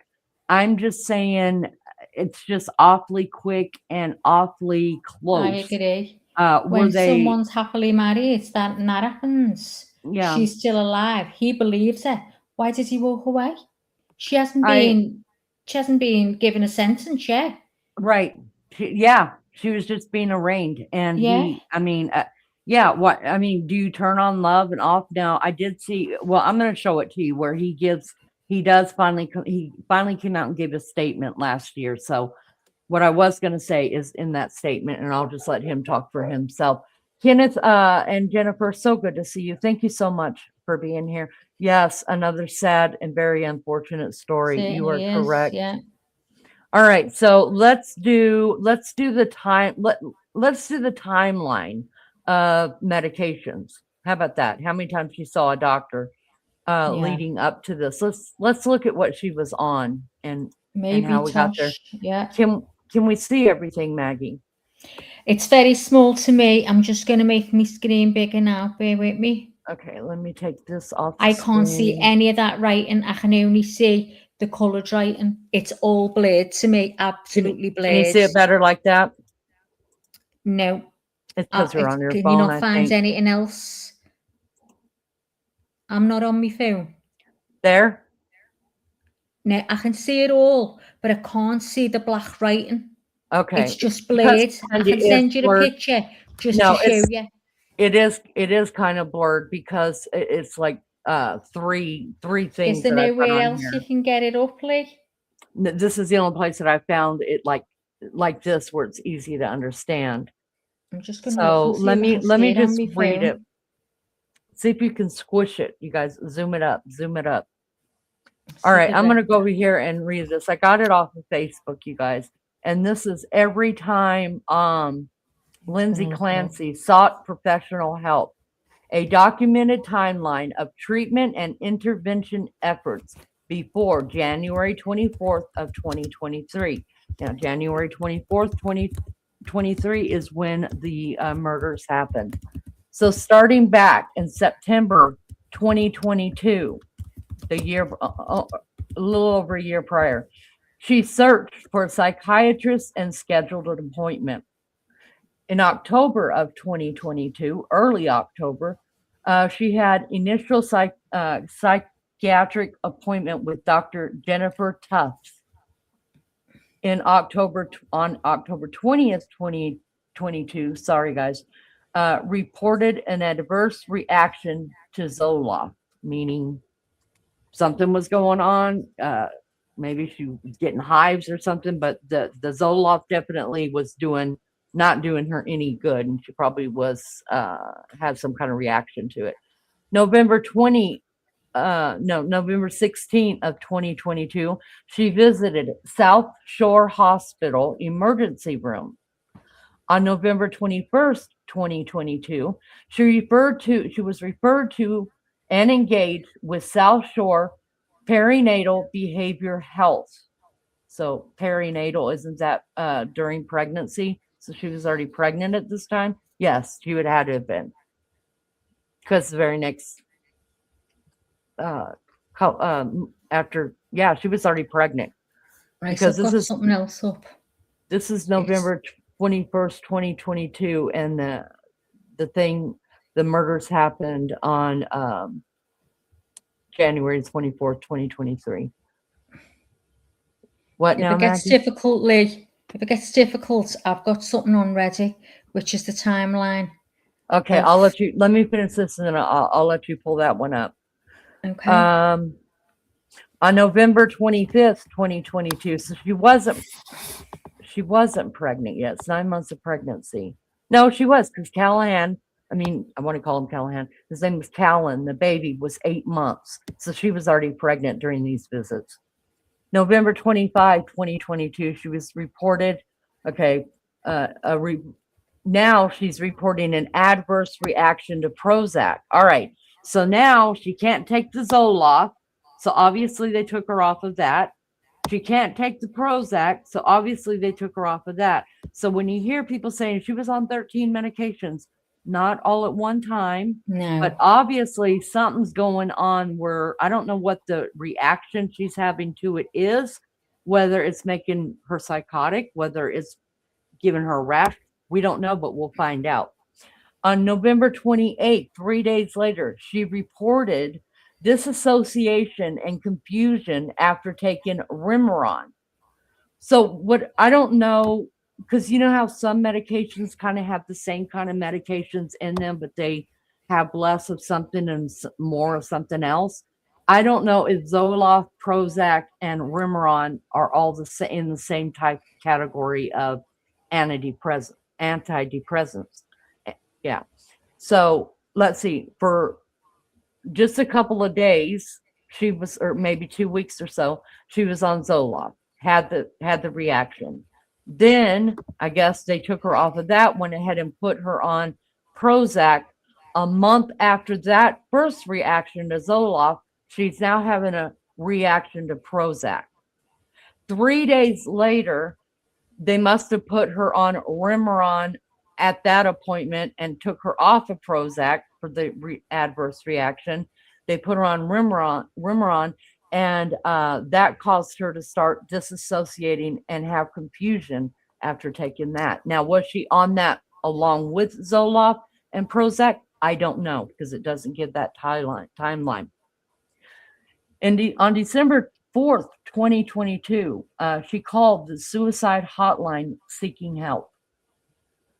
On December 5th, 2022, she was evaluated by the Aspire Crisis Team. So the next day.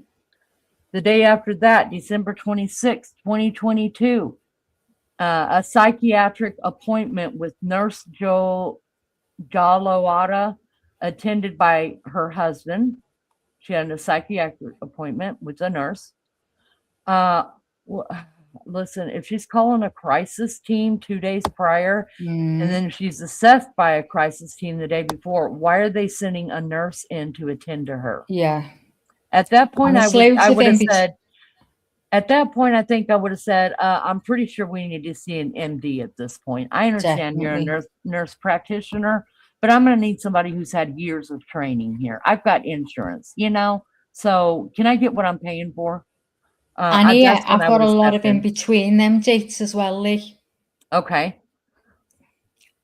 Do you want to go all the way to where I am? I'm at December 6th, where psychiatric. Yeah, I can, but there's a lot before as well. In between all the dates you were given. Is it giving the dates that I'm giving as well? It's given them as well, yeah. Okay, so I'll take this one down and you can go ahead and put that one up. Okay. Do you want me to share it? Okay. Yeah, let me get this one off. Thank you guys so much for being here. We appreciate you so much. Do us a favor, just hit the like. That's all we ever ask of anybody. Hello, Umesh.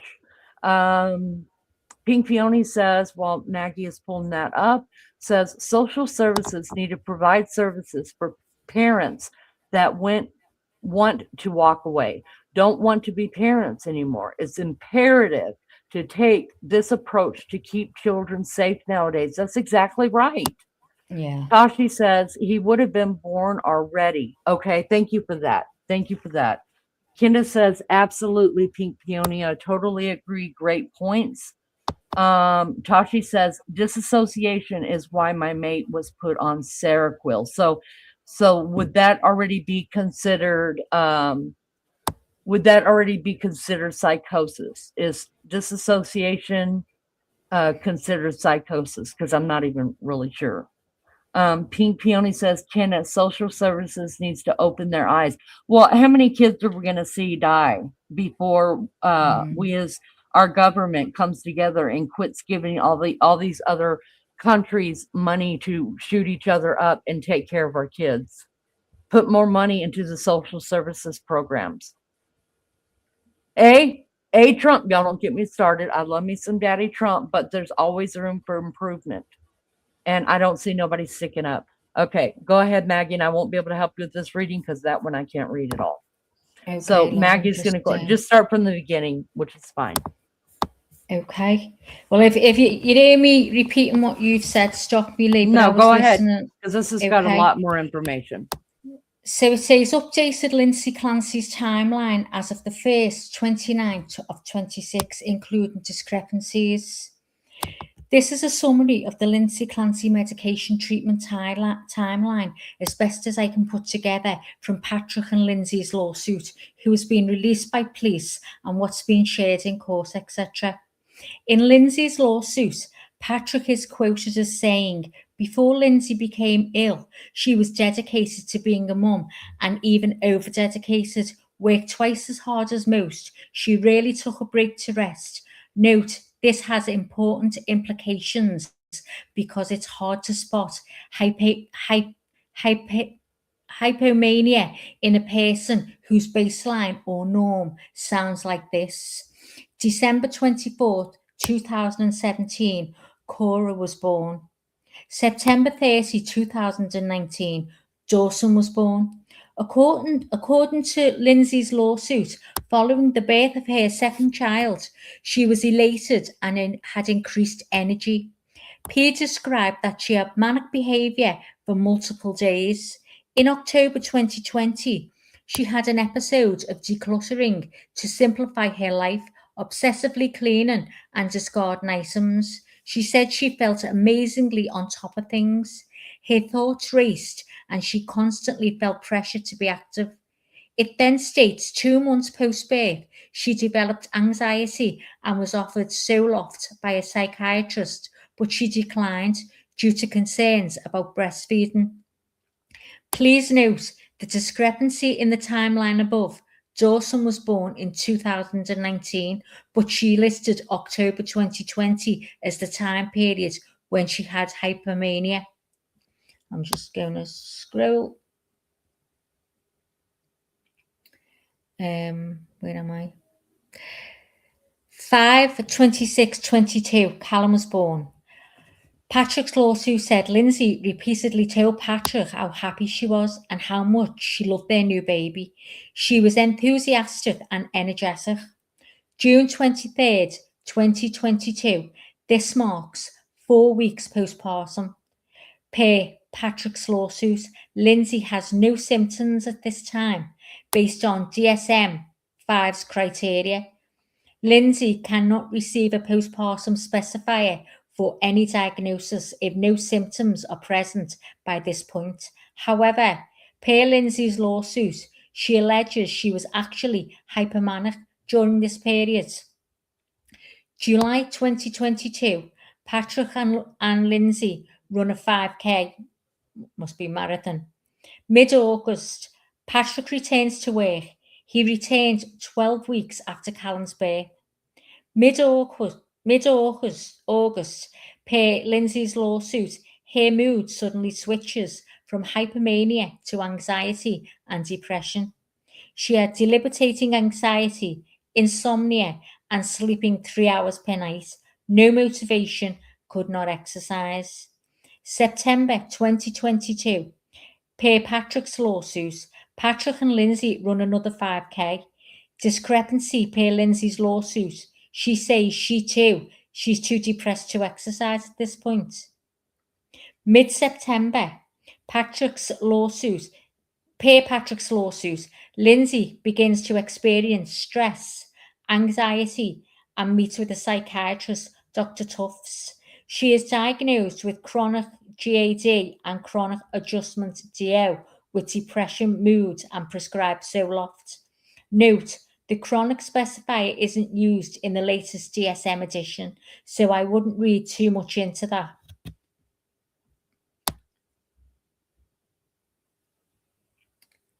September the 12th, 2022, per Lindsay's lawsuit. She met with Dr. Tufts, who was found online. Postnatal depression scale score was 23, severe. Zoloft was prescribed. The end of September 22, Lindsay is supposed to return to work. October 3rd, 2022, per Patrick's lawsuit, Lindsay tells Dr. Tufts she hasn't taken the Zoloft yet. She's on the verge of taking the medication, but wants to try therapy first. Note, it's unclear in either lawsuit when she actually started therapy. Mid-October, Lindsay initiates the starting dose of Zoloft and reportedly increased it as directed. October 20th, 2022, per Patrick lawsuit, Lindsay told Dr. Tufts she increased from 25 milligram to 50 milligram. She reported feeling. Can we scroll right there just a second, and then I'll just have you read that over again? I just don't want to forget what I was going to say here. Listen, if she has experienced depression, well, first it was mania, right? That's what she was, she's decluttering. Don't nobody come at me with my mania and stuff like that. I don't have any kind of weird stuff going on. I just have OCD. Well known, well documented. Anyways, she was experiencing mania. Now, if you've had a baby, you bleed anywhere from 4 to 6 weeks after delivery. When did it say that she first went on a 5K run? 8 weeks?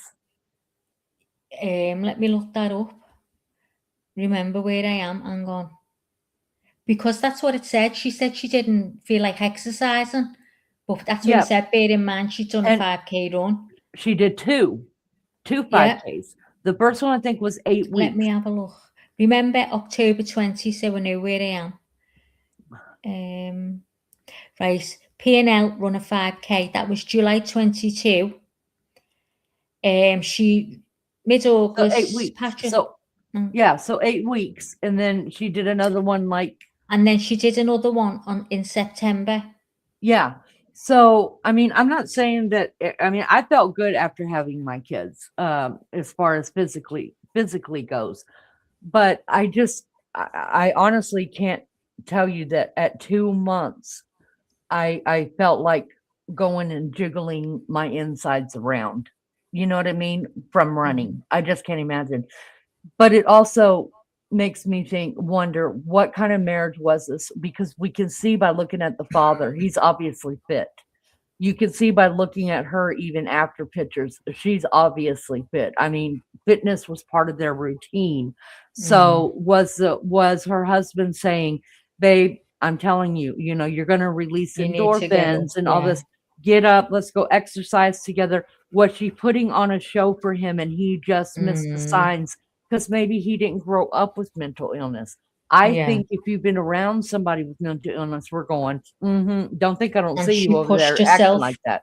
To exercise, right. Maybe to keep her husband, maybe, we don't know, but that's just something to think about. But then there's this. So she's going through the mania, then she hits the anxiety and the depression stage, which all makes sense to me. And then she's got to go back to work.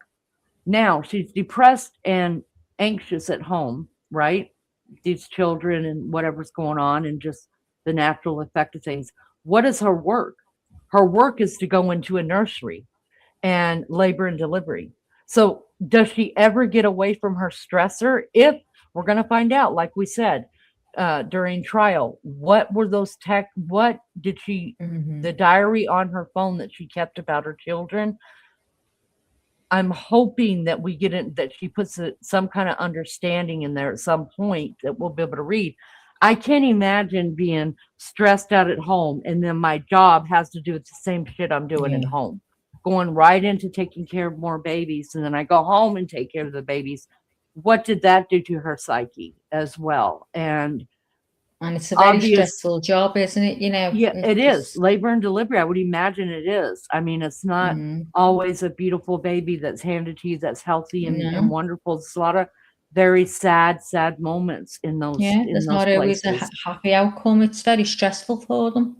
Yeah, and so and then having to deal with mothers themselves, right? I mean, there's all different personalities in that as well. All right, I just wanted to bring that up as I just can't imagine, because when I've been stressed out, sometimes work was the best place for me, but it didn't have anything to do with home. I did something completely different at work, so it didn't screw with my psyche. Now, did I come home, change, and go walk for 4 miles because of the stress? Yes, I did. Yes, I did. Because I had to prepare my mind to get back into what was going on at home. So, and the same reason why we all look forward to taking the weekends off or whatever day your days off is because you're not doing the same thing at home that you're doing at work. You're getting away from it, getting that time away. But even if you went on vacation, Maggie, she's still doing the same thing. She's taking those kids. Yeah. What, so it does make me wonder about the stressors with that. Okay, keep going. I'm sorry. And as he said, she was cleaning, she was doing this, that, and the other. I mean, when I had my baby, I was the same. I was manically cleaning because I wanted everything to be spotless. So I mean, normally that's part of being a mum. Yeah, because normally, you go through a nesting period right before the baby's born, and you start doing all this wild and crazy. Yeah, and you know what? The whole house changed. Yeah, and honestly, if you're cleaning like constantly, and that's not the norm. Your husband must come home and think, "Oh, she's feeling good. She's cleaning. Look at her cleaning the food. She's got the food going. The floors look my kids look and not being able to recognize. Hold on, this is been going on recognized it because it's being said there. Yeah, because it's going on for 2-3 days. Like, this isn't normal. Like, where's Oprah on the TV, right? Okay, keep going. Okay, so she increased her medication from 25 to 50 milligram. She reported feeling awful insomnia, poor appetite, more depressed, crying all day, and mental fog. She was terrified to start something new. She allegedly developed racing thoughts and became paranoid of getting suicidal thoughts. Something bad happening, doesn't want to be alone. Lindsay's lawsuit says she experienced a severe adverse reaction. She did not sleep for 48 hours and had racing thoughts and worsening anxiety. Dr. Tufts discontinued the Zoloft and prescribed Ativan and Benadryl for sleep. October 31st, 2022, per Patrick lawsuit, Lindsay told her therapist, who was reported to be a colleague of Dr. Tufts, that she was hoping to return to work soon and hopeful this would decrease her depressive symptoms. November 8th, 2022, Lindsay made a post in the Facebook group, I Am Not Alone, postpartum depression, anxiety and rage, saying she was looking for advice on meds for PPA and PPD.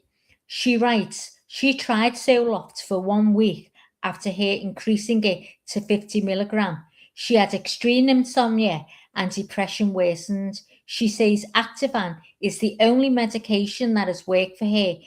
BC, because it has the perfect effect of decreasing my anxiety and making me feel happy again. Note, Patrick's lawsuit does not mention who prescribed the Ativan. Lindsay's lawsuit says it was prescribed by Dr. Tufts. Dosage is unknown. Mid-November, insomnia worsens. She allegedly sleeping only 3 hours a night. November 16, 2022, per Patrick's lawsuit, Lindsay went to the ER for insomnia. This was consistent with Lindsay's lawsuit, stating she took herself to the emergency room at South Shore Hospital and was reported insomnia, anxiety, palpitations. She was given trazodone, but it was not effective, even at 150 milligram. November 20, 2022, Patrick's mother, a nurse at South Shore Hospital, contacted Nurse Paul at South Shore Parental Behavioural Health Programme and asked her to contact Lindsay. Lindsay tells Nurse Paul she is frustrated, scared, overwhelmed, having racing thoughts, constant thinking, extreme insomnia, and sleeping 3 hours a night. November 21st, 2022, per Patrick's lawsuit, Lindsay described symptoms suggesting mania, racing thoughts, extreme insomnia, frustration, and feeling scared. However, per Patrick's lawsuit, Nurse Paul then wrote a script for Prozac, 10 milligram. Oh my I'm God. so aggravated now. This is a lot of medication. And not only that, like his mother is a nurse, and yeah, who's not screaming for her to be in the hospital? If it was if that was my loved one, I'd be like, no, you're going in the hospital. You need, I'd call everybody there to call, like, listen, she needs to be, you've got, I mean, these are big drugs. This is a big drugs. In fact, I'm actually surprised that the Ativan even worked for her, because a lot of us with severe anxiety, I remember when they put me on Ativan, I was like, why you give me vitamins? You know, because I didn't feel anything on them, nothing. So this is all just too weird. Now, some people may be wondering, why are we talking about Patrick's lawsuit? He also has filed a lawsuit against these doctors, you guys. I don't know the status of that. I don't know if they're getting through this first, and then he is going to go to court, or see the outcome of this. Or, I mean, if they can prove that Lindsay did this on her own, you know, that she planned it out and all that, then I guess her husband doesn't have a lawsuit against the doctors. But if she, you know, if the jury does see that there was some negligence in her health care, and that she is not guilty of it, then they both have got, listen, this group of doctors are going to pay a lot of money. That is a lot of drugs, Brittany. That is a crazy amount of drugs. And that amount of time, yeah, I mean, even our, you know, I can liken it to, they tell you, don't they? They normally take 6 weeks to work. Antidepressants. Yeah, That's what and they told start you. you on very low. They don't just throw 150 at you. Exactly. So, especially when you're changing medications, because just the two medications being in your system at the same time can cause adverse reactions. Like you would think that they would. Now I understand what they're talking about. It was causing her to get worse. So, I mean, how I've always known is that they would just start decreasing that medicine and adding in the other medicine slowly. That's what I thought. I mean, I'm not, I only play a doctor right here on YouTube. Go ahead. So November 23rd, 2022, Lindsay tells Nurse Paul she is feeling disconnected, out of it, spacey. November 25th, 22, per Lindsay's lawsuit, after 4 days on Prozac, her insomnia worsened and she discontinued it. Nurse Paul prescribes 3 different meds, Ambien, Remeron, and Clonopin at once. The meds reportedly did not help with sleep. Note, there is no mention of the dosage or how long she tried these meds. November 26, 2022, per Lindsay's lawsuit, after taking Remeron, she experienced dissociation, perceiving the world around her as unreal, distorted and distant. She could not determine what was real. She was forgetful, confused, and unable to drive or be alone. November 28, 2022, Lindsay tells Nurse Paul she is still struggling with sleep, disorientated, not connected to her body, petrified of becoming addicted to benzos, feels like she is in a panic state. November 29th, 2022, per Patrick lawsuit, Lindsay begins treating with Nurse Paul's colleague, Nurse Giulietta. Note, it's unclear why she switched providers. Per Patrick's lawsuit, Lindsay tells Nurse Gilotta she's physically dependent on benzos to sleep. She's completely overwhelmed. Mind is constantly running. Per Lindsay's lawsuit, Nurse Gilotta correctly considers bipolar disorder and prescribes Seroquel. Discrepancy per Patrick's lawsuit. Lindsay later reports she had immediate passive SI. What's SI, Lee? Is that psychosis? I'm sorry, I didn't hear you. I was trying to type that in the chat. It says later report she had immediate passive SI. Is that psychosis? No, After I being don't. prescribed Does anybody know? Seroquel SI. I'll look it up. Keep going. Okay. After being prescribed Seroquel, which the date listed as 11:30, there is no mention of the dosage or how long she was on the medication. According to Lindsay's lawsuit, after starting Seroquel, her condition took a dramatic turn for the worse. She developed suicidal ideation and began experiencing what she described as intrusive thoughts, which were actually Sorry, SI is suicidal ideation. Okay. So she was experiencing suicidal thoughts. Suicidal thoughts, yeah. And began experiencing what she described as intrusive thoughts, which were actually auditory hallucinations. The voice said, "I will not be the same. I want to die." Shortly thereafter, Patrick's lawsuit noted that Lindsay tells her therapist, Letitia Dukes, that she has an addiction to Activan, and that is why she can't sleep. She reports weight loss, poor appetite, panic attacks, feelings of numbness. This is the first time she reports suicidal ideation per Patrick's lawsuit. December 2, 2022, per Lindsay's lawsuit. On the 12th of the 2nd, she told Nurse Gilotta she's lost 15 pounds, has no appetite, was experiencing panic attacks, confusion, and lack of attention over the past 4 days. December 4th, 2022, per Lindsay's lawsuit, she was so scared of the hallucinations, she called a suicide hotline, but was told there was no emergencies because she has no specific plan to kill herself. Note, it's unclear if she actually told them she was hallucinating. Oh my God.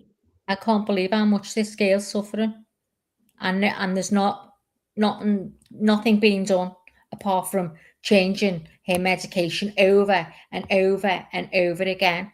I think they have failed her. From what I'm reading here, they have failed her, Leni. They have failed her.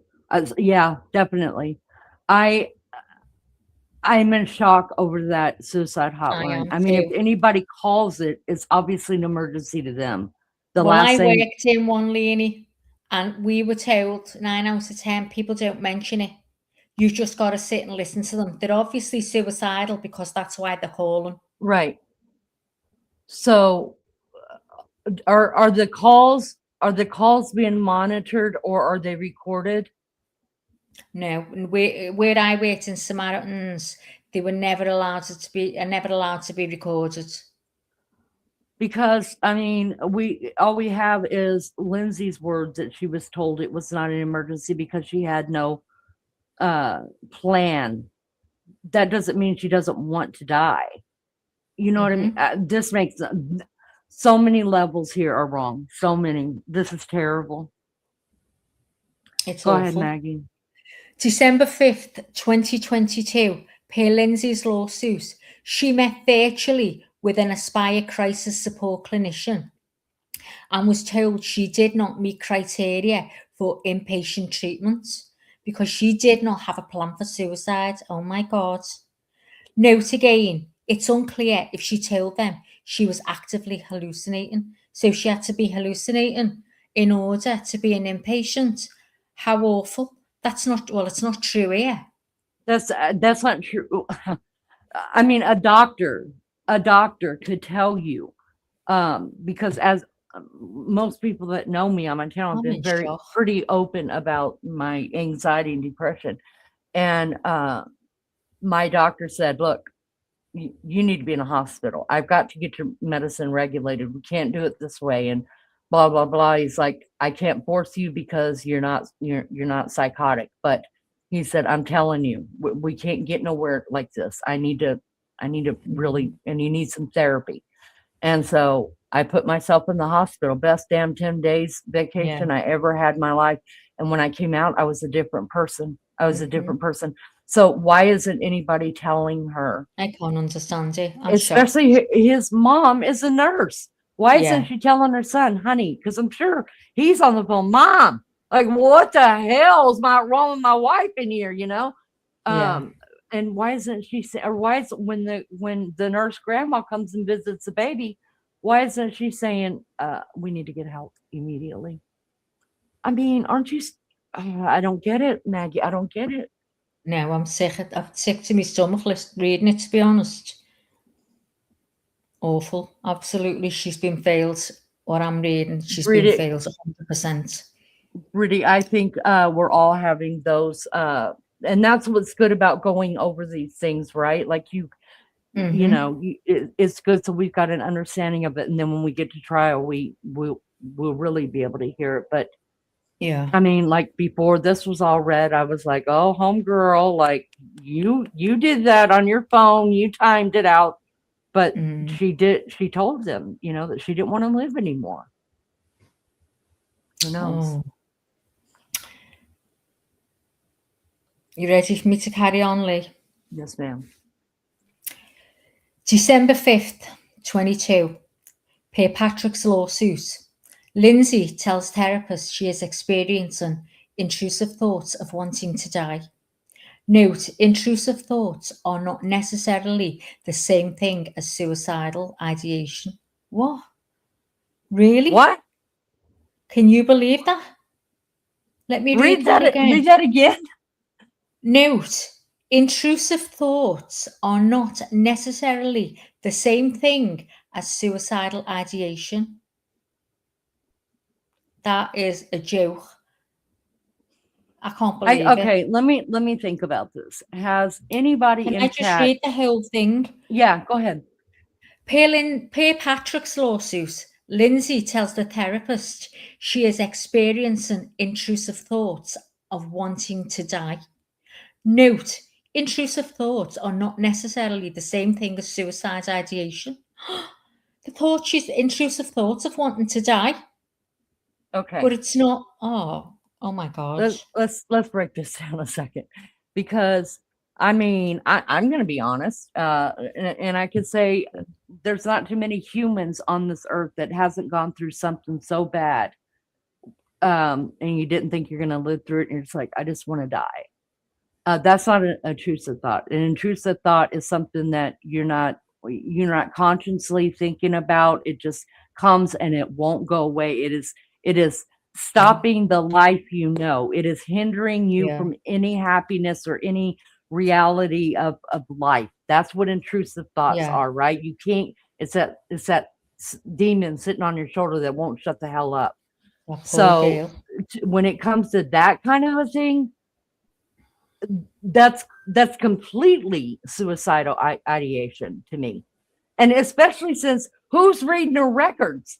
I mean, how many you're reading records all the way down? Even if you switch to a new doctor, don't they take your don't they get your prior records? At least that's how they do it in Indiana. And you can read through there and see how long she's been thinking about wanting not to live or to kill herself or to harm. I mean, what's going on here? I'm lost. I'm in shock. I can't get over it.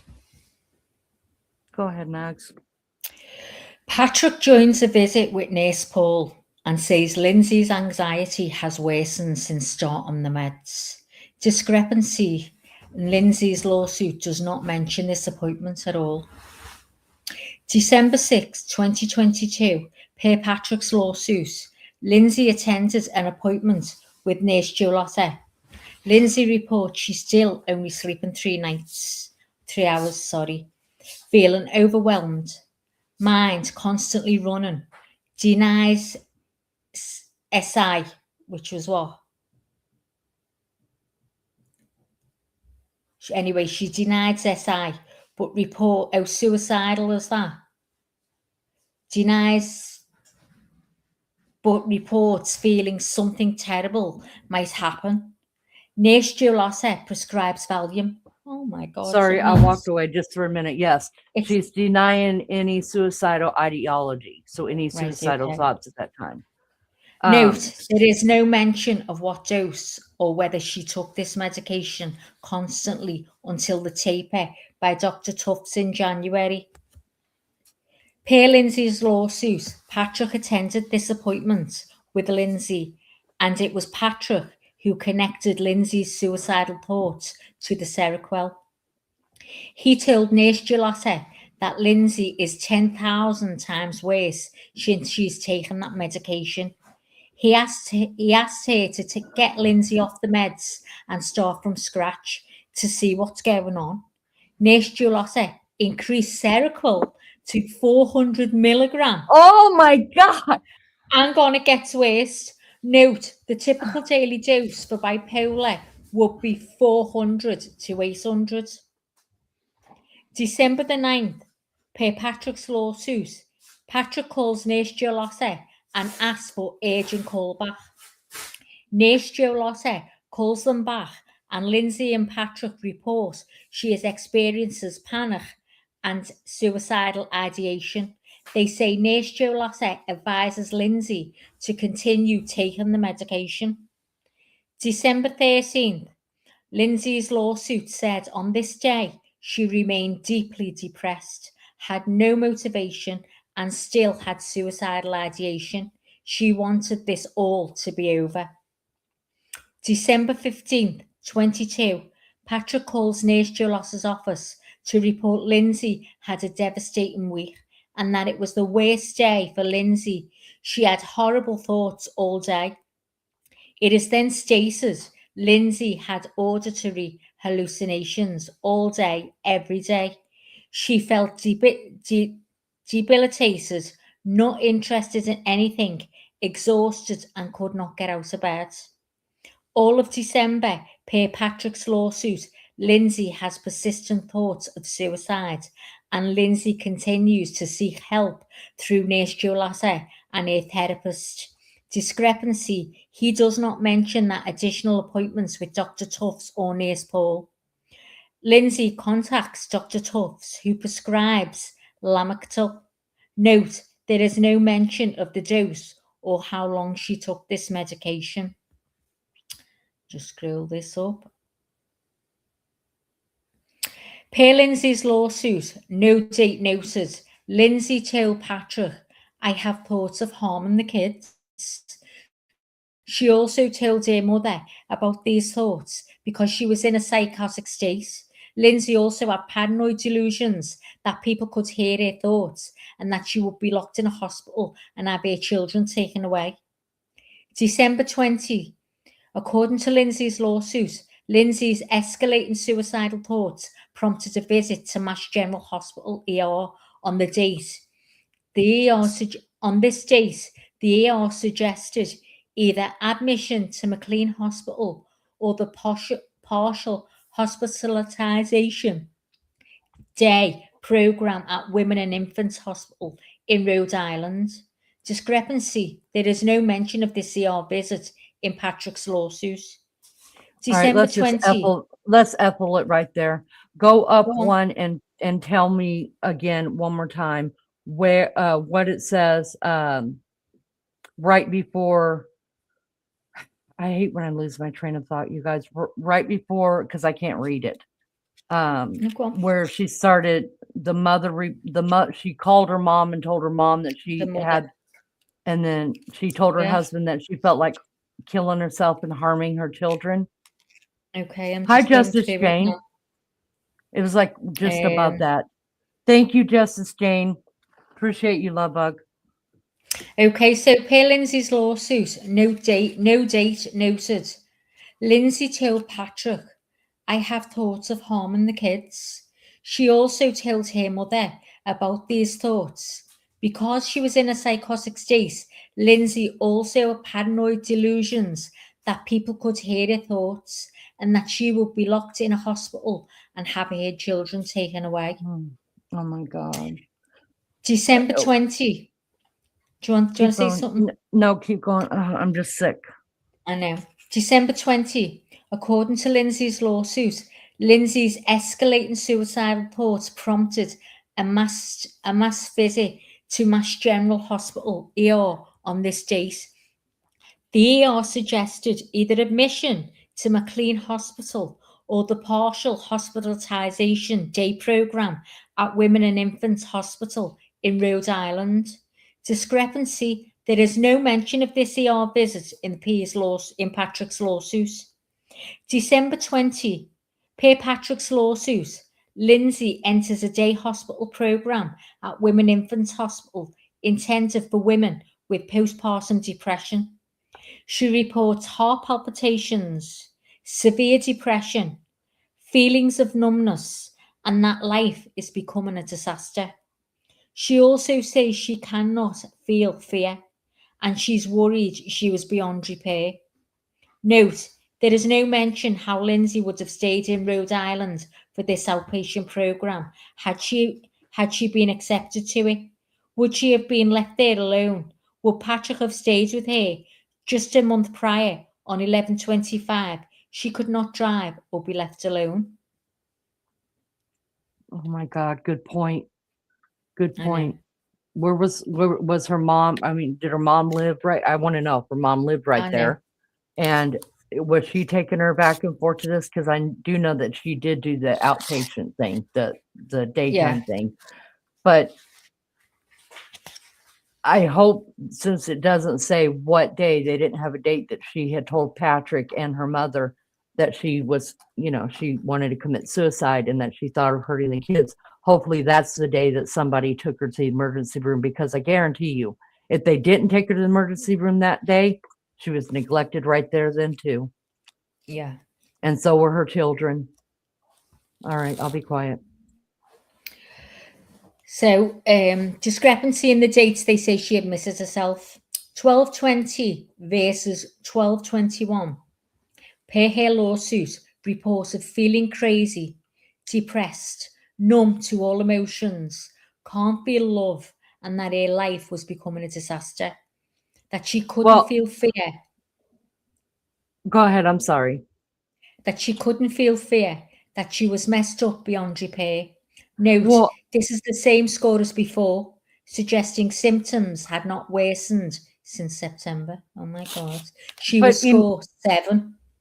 Imagine, I mean, she's on, off. We don't even know if she's taking the medications, right? Or she forgets one day. Hell, I forget mine. Me and Maggie talk about forgetting our medicines all the time. They don't even know because the poor girl's on that much. Yeah, and of course she feels nothing. Hell, the medication's going to do that to her. She's messed up totally with it. Yeah. Oh my God. And I think Miss Barbara's right. 7. Listen, we need to always listen to Ma Barb, because I'm telling you, there's a reason why she's a matriarch here. She's smarter than the average bear. Yeah, she called gets right onto it. She called it. Go ahead, Mags. Okay, so per Lindsay's lawsuit, Dr. Diaz at Women and Infants concluded Lindsay had no postpartum depression and rejected a bipolar diagnosis because of no history of hypomania or psychosis or family history. They alleged this is due to inadequate history. Per Lindsay's lawsuit, Dr. Diaz accepted Lindsay and Patrick's belief that her symptoms were due to over-medication and recommended weaning Seroquel. They felt her symptoms were more pharmaceutically induced than purely depressive. Oh my God. Per Patrick's lawsuit, Women and Infants think Lindsay's symptoms are due to over-medication and misdiagnosis. Women and Infants allegedly reached out to Nurse Jolota, who allegedly did not respond. Note, it's unclear why they didn't call any other treatment providers or why they discharged her without speaking to any treatment provider. Right. And where's the MD? You're talking to what is probably a nurse practitioner, Yeah. because a regular nurse cannot prescribe. I didn't even know nurse practitioners could prescribe that kind of meds. There you go. But now I know. But I'm in shock that a medical doctor was not a part of this at all. Not once. Shocked. Not one. Is a doctor mentioned? I don't care if I'm going in for a shot. If a nurse practitioner, I walk in, I'm like, "Where's your buddy?" Because he's the one whose name is on my bill, so I want to see him. I'm a bitch Yeah. when it comes to that shit. You guys, listen. I've had a lot of Army medical doctors, and I say that with quotation marks up in the clouds. You know, them Army medical doctors. Listen, I've been fucked more than once. And if anything I've learned, and I'm not saying that times haven't changed now, because I do believe the military doctors really have gotten so much better because of their training and stuff like that. But no, I don't want to see a nurse. I didn't sign up for your nurse practitioner, and I'm definitely not paying her for what I would pay you for, because you've had 10 more years of college. So no, and you don't have to. You don't have to see a nurse practitioner. No. It is heartbreaking. She was badly really mistreated. is. That's right. It That's really right, is. Misty. It's terrible. This is terrible. If this comes out in court just like this, I'm And gonna it be like, going on and on and on. first I'm gonna ask her husband first, why, if you supported all this and you believed in it, why all of a sudden did you get a divorce? Whatever happened to in sickness and in health? Don't So if she was understand really it at sick all. enough to murder her kids, then what right do you have? She hadn't even been charged. She Yeah. wasn't even in prison. She wasn't given mean, life or nothing. And so he's going to go ahead and divorce her. Okay, we see how this goes, right? So at least you're still supporting her. That's nice, because you may have a lawsuit too, maybe. I don't know. But I'm real shitty with their ex-husband about right now. Why would you leave your wife? Because if you believe that a doctor medicated her wrong, and that's what led to your children's death, or even that a postpartum did this, that's not her fault. So and apparently why? there was no problem in the marriage, in the family before all this. Why? So Did he how do all what of he a sudden? did? I don't get it. Yeah, exactly. I'm sorry. I feel like punching him in the balls right now. You can't even get through trial. You can't even wait that long. It makes me wonder. I'm just going to say it. I'm just going to say it. Do you know how long it was before he got married? Did he find someone else? Do you know? I'll look it up real quick. Was he having Please an look it affair up prior right to now. this? I want to know if he was having an affair with this woman before this, and did she find out about it? Did she know about it, and did that lead to this? Not solely in itself, you know what I mean? But she was already, something was already going on mentally, and that didn't help. And she is now paralyzed, right? And she has to live knowing with what she did. Yeah. I think it would be hard to stay with someone that killed my children. Would you be able to support them, Brittany? And even if you wholeheartedly, and that's what he's saying, wholeheartedly, he blames the doctors for this. So why before we ever get to any of this, you know, even get through what do you call it? We didn't even get through all of the court stuff before he is happily married again to a doctor that does infertility. I mean, it kind of all just runs in a circle to me. And I'm struggling with this ex-husband anyway, so I'm gonna dog him. He's gonna have to, something's got to be pulled out of the hat.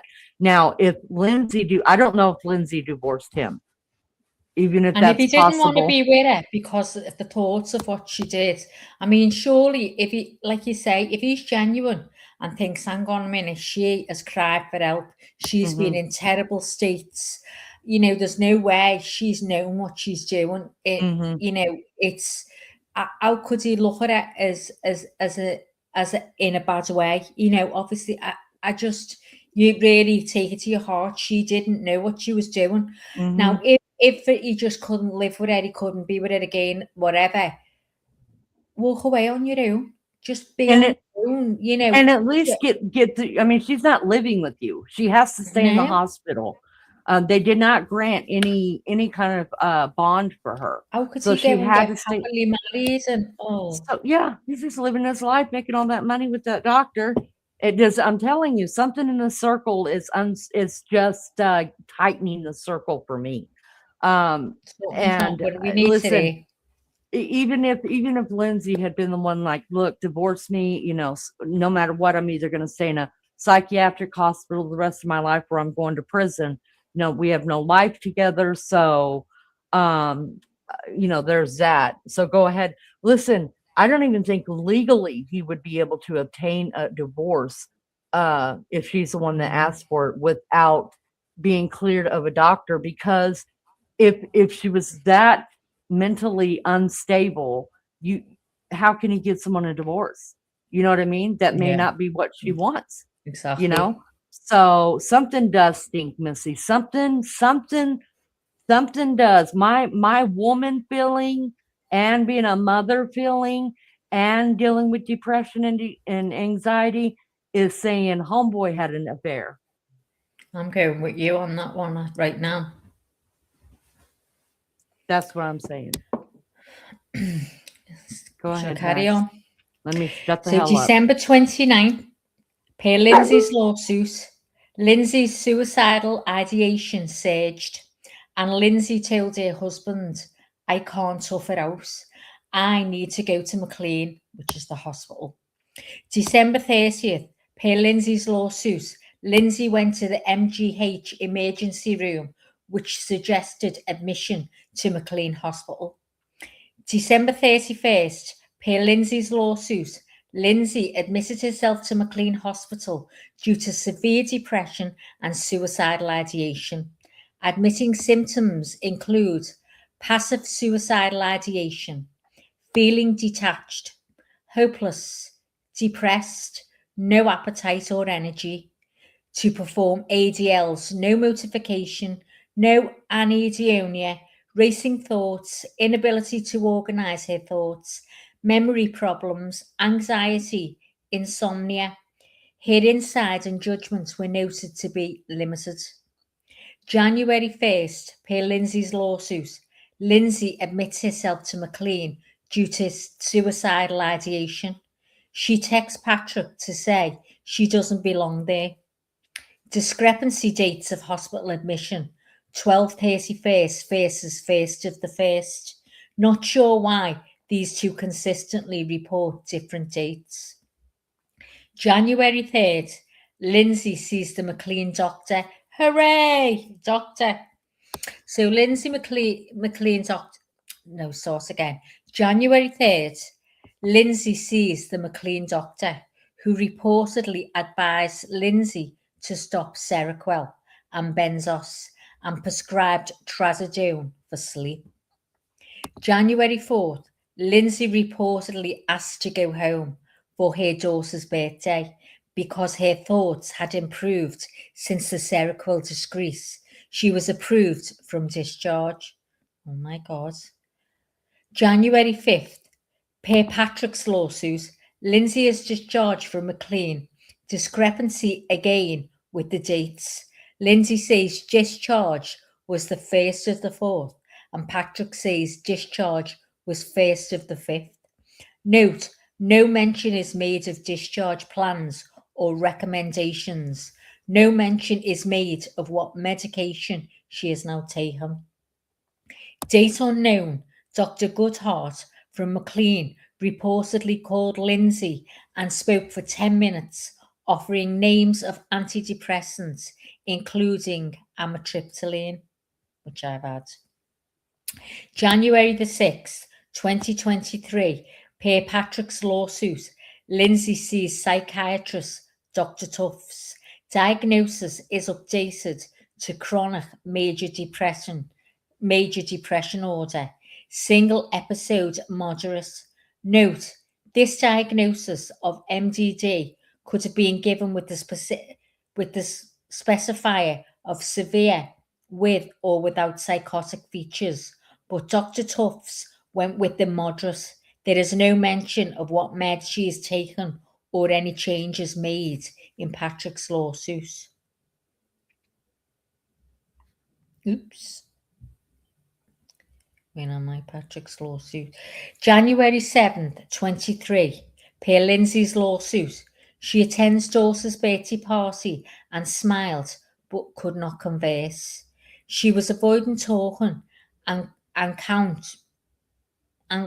couldn't make sense of what others were saying.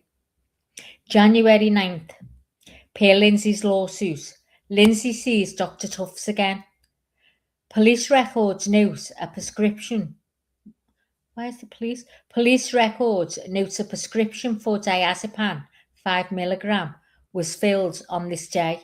Instructions appear to be to wean down on the medicine. January 10th, per Lindsay's lawsuit, Lindsay meets with Dr. Tufts and was switched to Valium for benzodiazepine taper. Discrepancy. There is no mention of this appointment in Patrick's lawsuit. January 12th, per Patrick's lawsuit, Lindsay meets with Dr. Tufts again and reports low mood, low motivation, and feeling very stressed. Says this has been going on for months now, and I am getting desperate for something that would work quickly to get me out of this depressed state. Note, there is no mention of what medication she's taken or any changes made in Patrick's lawsuit. Also, discrepancy. There is no mention of this appointment in Lindsay's lawsuit. January 13th, police records indicate a prescription for trazodone, 150 mg, was filled. January 16th, per Patrick's lawsuit, Lindsay sees Dr. Tufts on this date, and Lindsay's mood is depressed, affect is depressed and flat, no motivation. She feels numb, able to get out of bed, concentration is fine, caring for the baby, feels forced to suicidal ideation. Feels forced. No suicidal ideation. Discrepancy. There is no mention of this appointment in Lindsay's lawsuit other than to say Lindsay is prescribed amitriptyline 10 mg on this day, and Lindsay is still experiencing debilitating depression. She has to force herself to do anything. The hallucinations continued. You should harm the children. You should kill yourself. You will never be the same. All right, Ethel. How many effing drugs was this woman given? God knows. I am in shock. I am in complete shock that in this amount of time, this short 8 months, I mean, they pulled out all the big guns. Listen, if Valium don't do it for you, y'all know, if Valium don't do it for you, you're screwed. Listen, at what point does a grandparent go over and say, I'm going to just take the kids for a little while? That's what I would be doing. I got 10 of them. And I guarantee you, if I went through one day of this, my grandkids would be living with me until they figured out her mom. I agree. Yeah. I mean, you may not have been able to save your child's life, but you could have saved your grandkid's life. And oh, Dad, I'm sorry, I'm still going to stick it to the husband. Where was he? Why isn't he calling one of the parents saying, look, we got to get these kids out of here? All she had to do was say it once. I feel like harming my children. Yeah. All right. Good. That's good. Hold on. I'm going to need you to go in that room, lock the door. I'd be picking up a phone. Somebody's coming to pick up my kids. Or I'm leaving my kids and you can come hang out with her. That's what would be happening here. She wouldn't have been on her own. One of the mothers should have been there. Yeah. Not just the doctors. Them. Yeah. All of them, all of these people that are involved in this, nobody helped this woman as far as I can tell. Nobody. All right, I'll shut up again. January 16, 23. Police records note a prescription for diazepam, 2 mg was filled. I think this is mean filed, not filled. on this day. No, Instructions appear. that's how we Is that's it how ba- we is say. it filled? Oh, Yeah, right, that means okay. that they went to Okay. the pharmacy and they got the medicine. It was filled Okay, for so her. 2 milligram was filled on this day. Instructions appear to be intended to help her wean off the medication. Police records also note a prescription for amitriptyline 10 milligram was filled on this day. January 2023, per her lawsuit, Lindsay researches why is a psychopath. I think it's what is a psychopath it means. So Lindsay researches what is a psychopath. January 22, Patrick and Lindsay and their 2 eldest kids go to dinner at a friend's home. According to what the friend told police, Lindsay seemed fairly normal, mostly quiet while on her phone, keeping to herself. January 23rd, this is the day before the murder. Per Lindsay's lawsuit, Dr. Tuff notes Lindsay is a little more anxious. Her heart is racing, mood is flat, anxious. She reports no motivation, feeling numb, and has to force herself to get up. Notably, her insight is described as poor. Per Lindsay's lawsuit, Dr. Tufts increases the amitriptyline to 20 milligram, and she did not sleep at all that night. Other weird discrepancies. Per police reports, Patrick told the police Lindsay's been having suicidal thoughts, as well as thoughts of hurting the children, since the end of December. In his lawsuit, he says she had suicidal thoughts all of December. Patrick's friend tells the police that Lindsay was having issues with her medications and she was mostly anxious and not depressed. Patrick felt as if Lindsay was not overly anxious and their anxiety level was normal and not severe. Per Lindsay's lawsuit, she woke up on the 1st of the 24th, severely depressed with suicidal thoughts and suicidal hallucinations that continued non-stop all day. These are 2 different things. Right, so it just stops there and then it's coming up with the comments. I got a question for Patrick. And it So says Patrick, there, sorry, Liam, just what we've been saying. If all this is true, she should not have been left alone, period, That's right. ever. She should not have been driving the kids around or left unsupervised with them. Yeah, I would have a question for Patrick. So say all 3 of your kids were alive, right? And one of them's got stomach flu really bad. Are you going to let them all hang out in the same room together? No. Put the baby to bed, leave, keep going in, checking on them, sitting there, console them, try to keep the kids separate. That's what you do as a family. Stay away from me and don't eat after me and don't drink after me. Oh, no. Yeah, we would do that. But, just because she's having suicidal thoughts and thoughts of harming her children, there's no reason to separate them. Yet we would separate them if someone in the house had the flu or COVID. Yeah. And as this guy said, yes, if I'm her doctor and all of the above is reported to me, I'm implementing safety plans with both the patient to prevent suicide and her husband and family needing 24/7 supervision around the children and documenting. But that's not just our clinical training, that's just common sense, which makes me think maybe these clinicians didn't have all the info. Well, the good news is, we've read different things. There are 2 different lawsuits going on. I think one is pending the other. And listen, I know a lot of people lie on the stand, but records don't lie.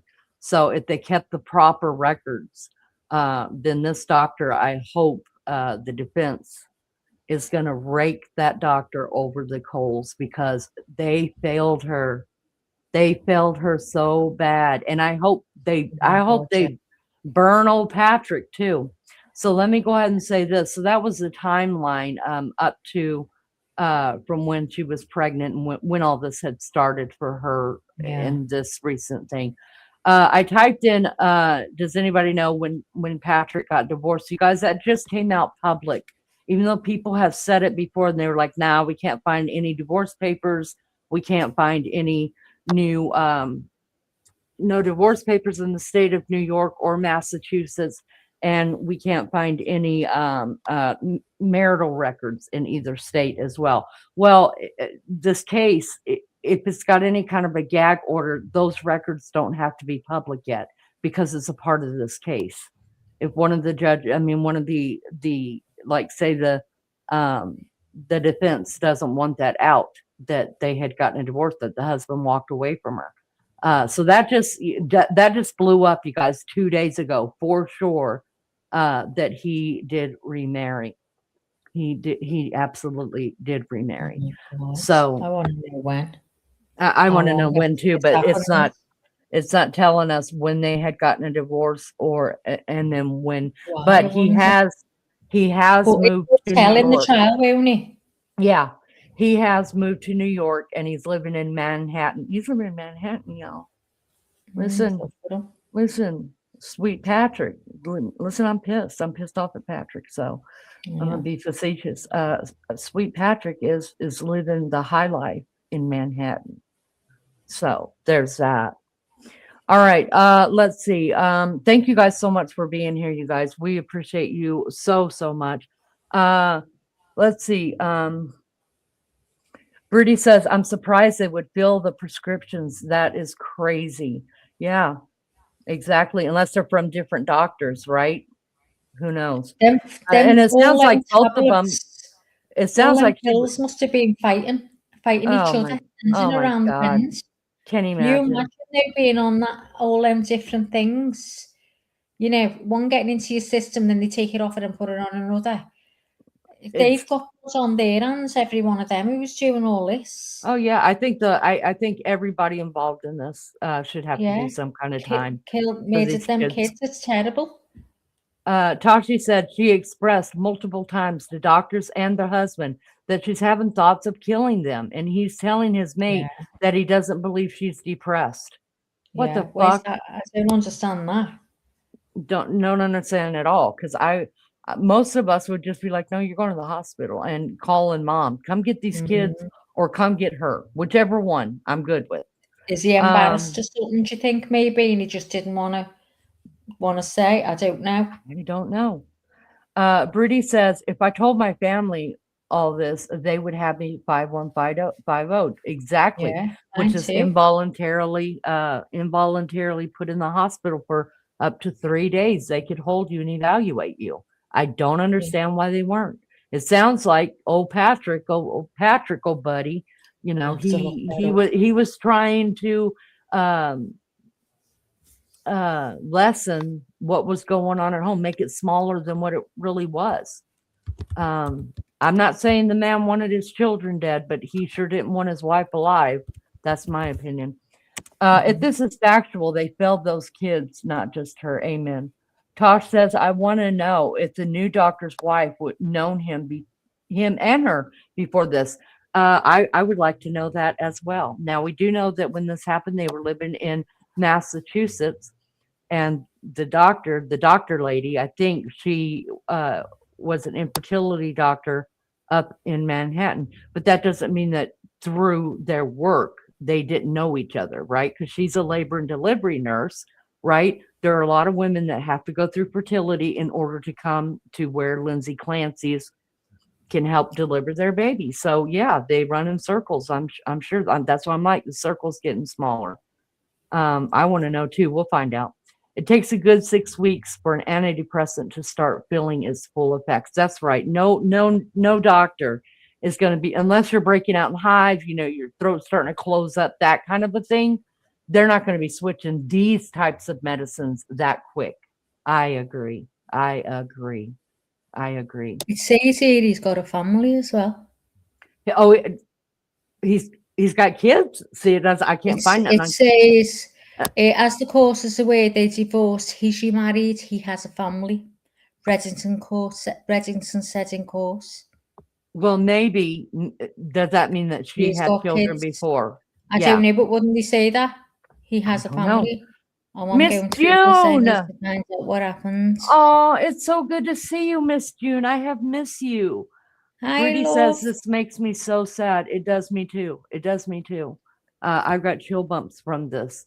All right, why don't we listen to the one and only time old Patrick, our buddy Patrick, y'all. Why don't we listen to the one and only time our buddy Patrick ever gave an interview in this whole ordeal? I'm gonna bring this one up because I think it's time to hear from Patrick. I mean, what the fuck? Maggie, I'm gonna go ahead and bring this up if you'll take that down. Okay, love. Sorry. No, it's okay. Let's just hear what he had to say. This was just last year that he finally speaks up, and I think it's good, and we're gonna listen to it. This is from Court TV. This is my source. This was 1 year ago, so 2 years after his kids were murdered. He finally has something to say. And you know what? I just can't help but to think maybe he waited. He didn't want anybody to know that he was remarried, because are we going to be feeling the way we feel about Patrick right now? You have a hand in this, sir. You have a hand in this. Sorry. So in a newspaper article, his mother said he has to come to terms with the fact that she's no longer part of anything. She's going to go her way and he's going to go his. Oh, so mommy's making excuses now for her baby boy. Oh, how nice. Nice, Mom. Where's your feeling bad for your grandchildren? I mean, if you're making excuses for him, then you're making excuses for yourself for failing your grandchildren. And Patrick Clancy would not comment on his marital status out of deference to Lindsay. Oh, bullshit. He didn't give a damn. If you gave a damn and any kind of respect you had for her, you could have waited. I mean, you could have gone over there and still lived with your girl and slept with her and all kind of stuff. Waited for the outcome. Yeah. You know, his little babies and his wife, they were supposedly very happy. They doted on the kids. There was nothing wrong with the marriage. And then that. So there evidently was somewhere, something wasn't right. But that's what happened. Yep. All right. This is from Court TV, you guys. And this was done a year ago. The one and only time we've heard from old Patrick, you know, the one who loved Lindsay so much, you know. All right. Here we go. Let me get it as big as I can for you guys. Did I share it on screen? Yes. Okay. I'll make it as big as we can here. That one. Yeah. I'll take that comment off. I'll find it now. Yeah. Done. Okay. Here we go, guys. Watch your ears. I can't control your volume. I wasn't married to a monster. I was married to someone who got sick. That is what Patrick Clancy told the New Yorker about his wife, Lindsay, who is accused of killing their 3 children.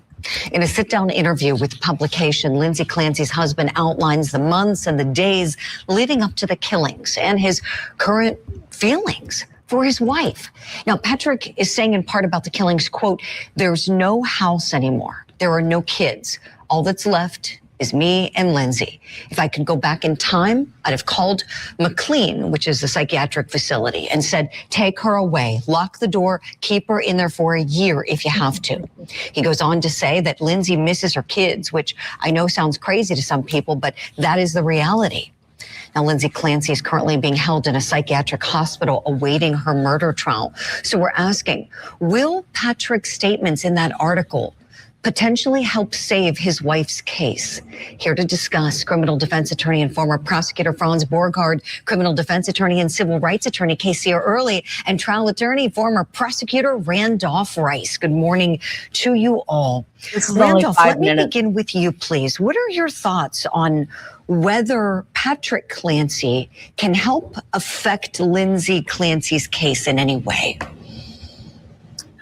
Well, I certainly think that he sets the stage for her mental condition prior to the murders. And I certainly think he helps her a little bit. You know, if I'm a defense attorney in this case, I'm thinking about jury selection. And I think that's going to be very important. They're going to want to maybe put some mothers on that jury. Some people, they're going to be sympathetic. But Patrick certainly is going to play a big part in not only the time that led up to the murder, but also what he believes or how he feels, because they may be sympathetic to that. Now, the flip side of that is obviously there's 3 kids dead. So the jury will have to obviously weigh that against the 3 kids being dead. Right, most certainly, Randolph. I know all of our hearts break thinking about this. So tragic, and certainly a big mental health component. Postpartum depression is what was apparently going on, and it was happening during the 3rd pregnancy. Casey, your thoughts on how the mental health aspects of this case can possibly affect the legal outcome for Lindsay Clancy? It definitely is important. Good morning, Julie. But I also believe that her mental defect or illness prior to the alleged incident is what's more important, as opposed to her mental illness after, because there's testimony and there's evidence that she was admitted into the hospital, stayed a few days, and then ultimately discharged. And I think that's where that statement comes from, that he wished that she would have stayed longer.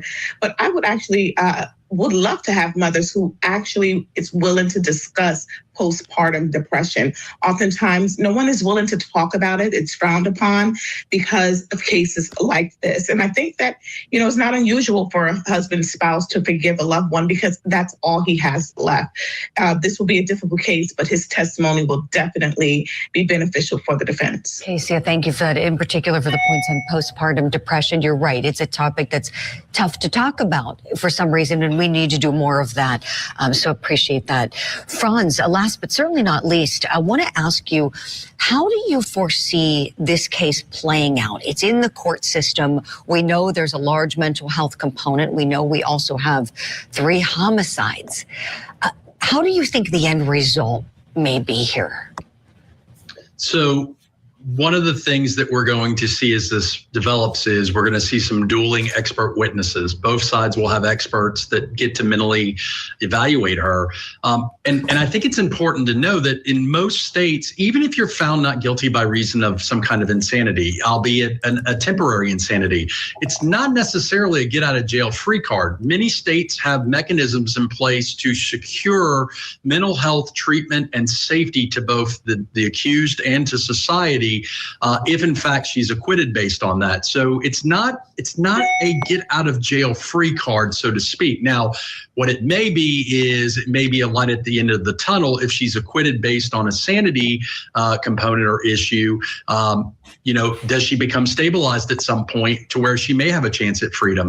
These are all questions, but I think first and foremost, it's going to be some dueling experts that are testifying as to postpartum, as to what she had, what she didn't have. And I think those are going to all play themselves out both in court pretrial and before a jury. I think you're exactly right. You all made great points here. We'll continue following this heartbreaking case.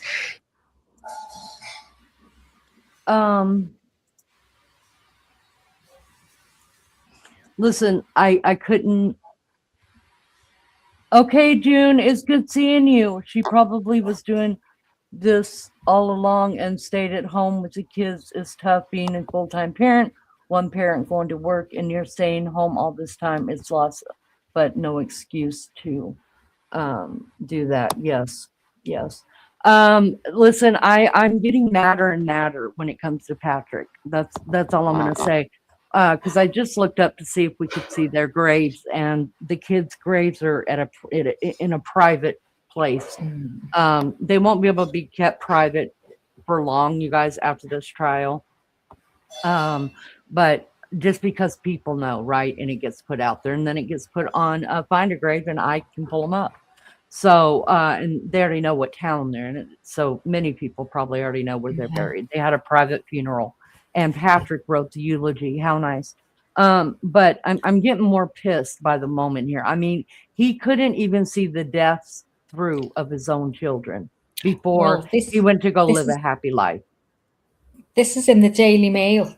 Inside new life of Lindsay Clancy's husband and fertility doctor wife, family reveals touching text, intimate wedding details, and happy photos as ex stands trial for murder of their 3 children. And that's in the Daily Mail. I haven't found the story. That's just the headline. So I need to find that story. Well, I guarantee you it's going to be brought up. We will know. Now, we may not be able to 100% prove that he was having an affair, but y'all, something ain't mixing right here. It's just not mixing right here to me.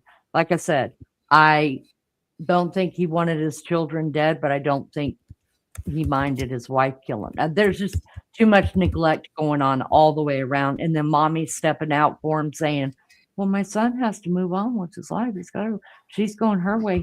She's not going anywhere. She's sitting in a wheelchair. Bitch ain't moving fast. Okay. She's sitting in a wheelchair for the rest of her life, knowing she killed her kids.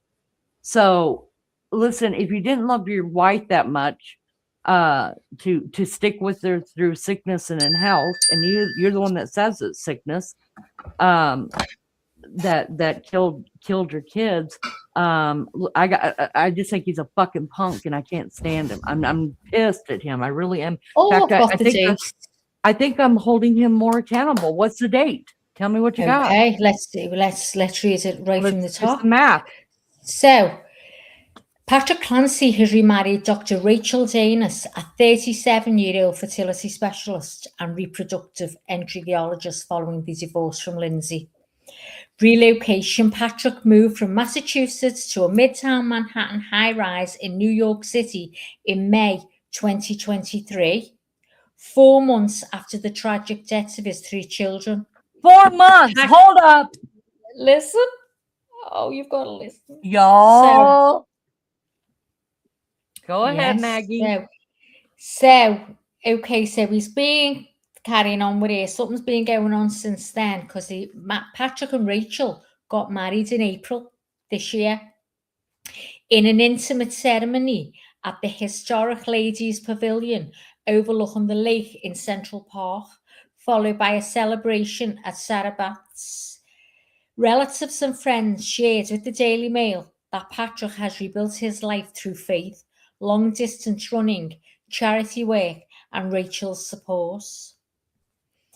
Testimony: despite their divorce and the 2023 tragedy, Patrick has publicly stated he forgives his ex-wife, noting she was suffering from severe medical illness and is expected to testify during her ongoing murder trial. So why did you divorce her? Why did you divorce her? Nothing was wrong in your marriage. Nope, nothing. You believe everything. Happy. Yeah. Why did you divorce? It just doesn't feel, that's not right, is it? I'm not saying he's wrong for doing what he's doing. They had a very happy marriage. Apparently, he told the police, this is something else I've just read quick, that him and Lindsay text at least 10 times a day and told each other they loved each other loads through the day. Yeah, that's the kind of man I want to be married to, right there. You know, so that's the kind of that's an upstanding man. Why tell the police that? I just don't. Something's not right. I'll tell you what's not right to me is that the only reason he has to support her is because he's got a possible lawsuit. Yeah.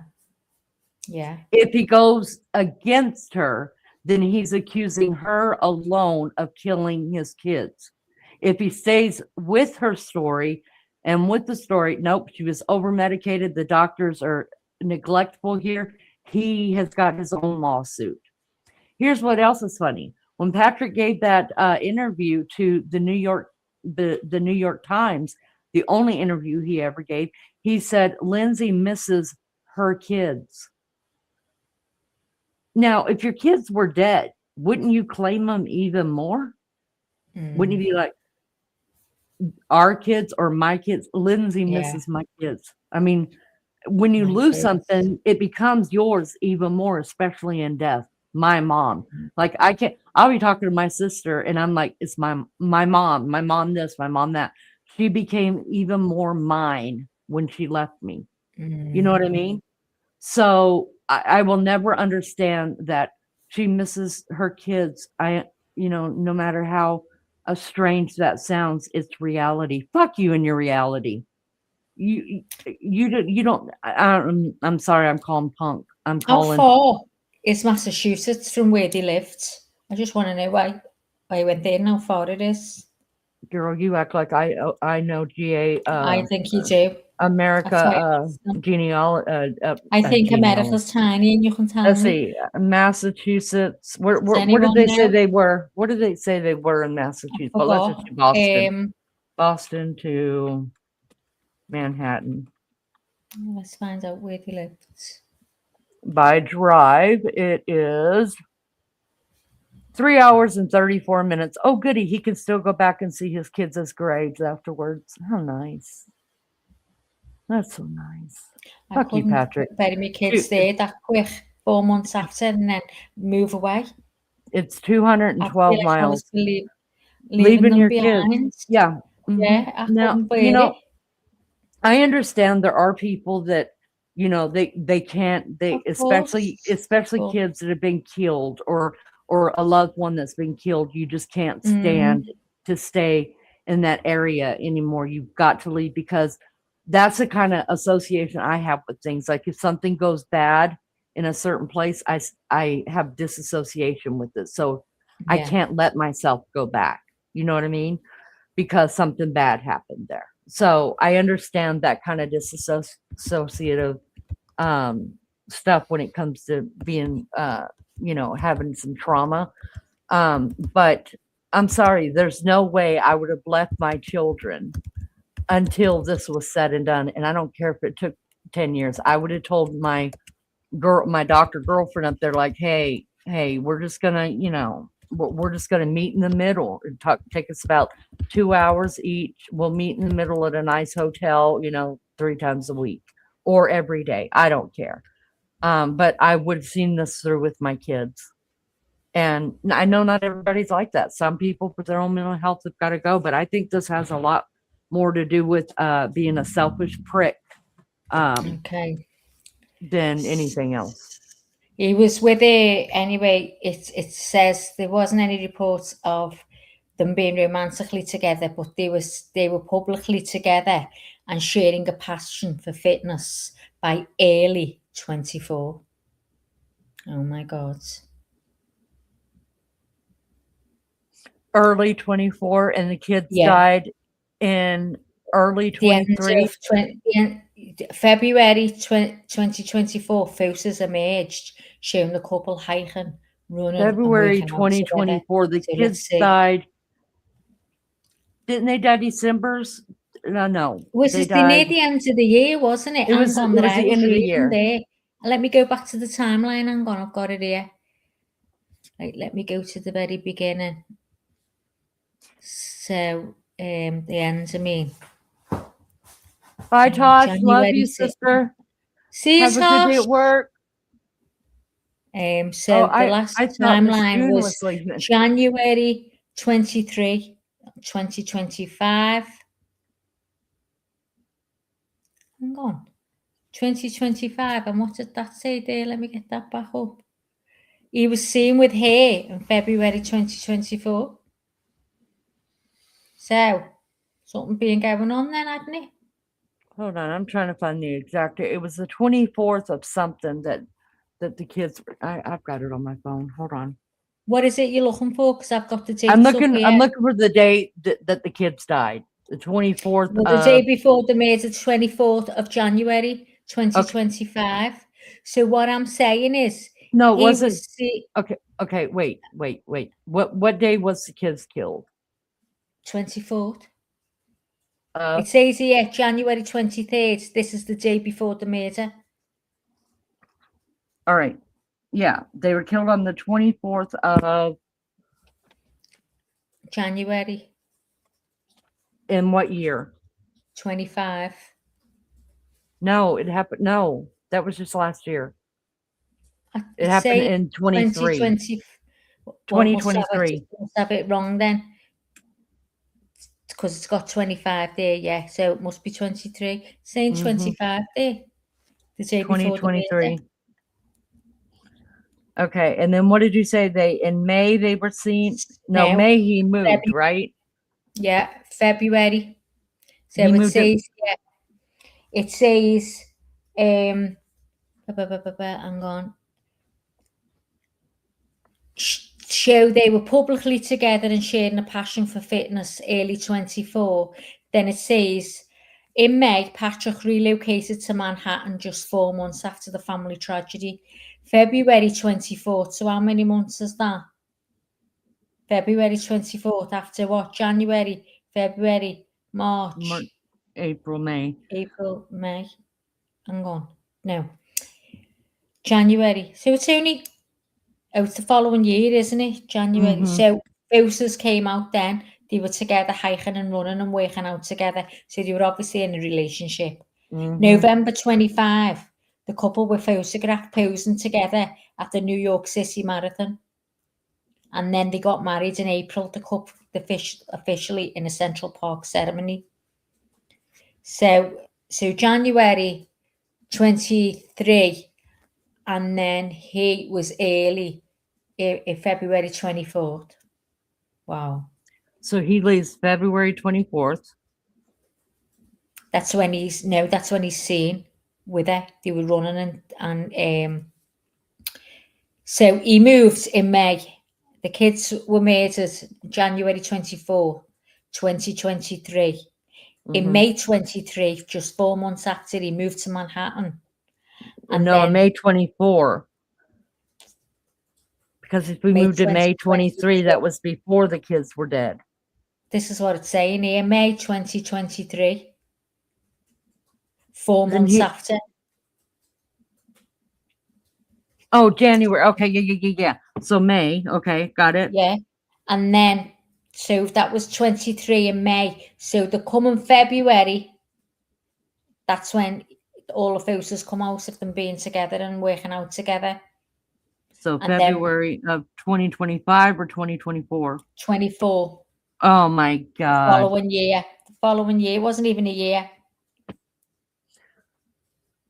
Wasn't even a year. It was what? Yeah, so it was a year because November, December, January, February, 9 months. Yeah, but what I'm saying, from when the kids were killed on January 24th, 2023, then it shows them together for the first time in February 2024. That's 13 months. Yeah, so the year, yeah. So 1 year. Yeah. Yeah. Oh yeah, well, this is. So something's been going on. Yep. I mean, because he's a fitness fanatic, and so was she. Yep. He's met her way before he's met her while he's been with Lindsay. Yep, I agree with that. Listen, they could have met at one of these 5K things or through a fitness thing, but I just think it's too close. I think we will find out in trial, how they ended up meeting, because I think, I mean, listen, the prosecution could use that, well, he was having an affair. And Lindsay, when did you find out about it? Oh, this day. And then the kids got killed on this day.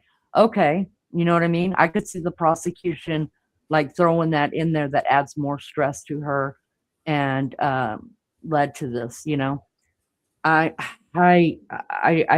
don't understand why we don't hold everybody accountable. I mean, everybody wants to say it takes a village.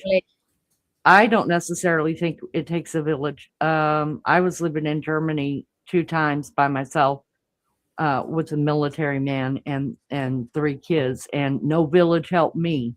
No, I don't think it takes a village. But if you want to say it, then all that village needs to go ahead and be prosecuted for neglecting this woman and their children. Shame on them. Brittany says, I had my dogs cremated because if I ever moved, I didn't want to leave them. I couldn't imagine leaving my children. Yeah. That's right. He needs to be charged with something. Someone's neglectful. Someone is neglectful here. All right, I've got one more thing to bring up, you guys. And then I think we're set for. I think we kind of got an understanding on both sides what was going on. So I've set it for 2 my time. Tomorrow's that race. Yep. Let's listen to the parents. No, 2. Is it 2 my time? Yeah. 7 your time. Oh God. No. Talk to me after the live.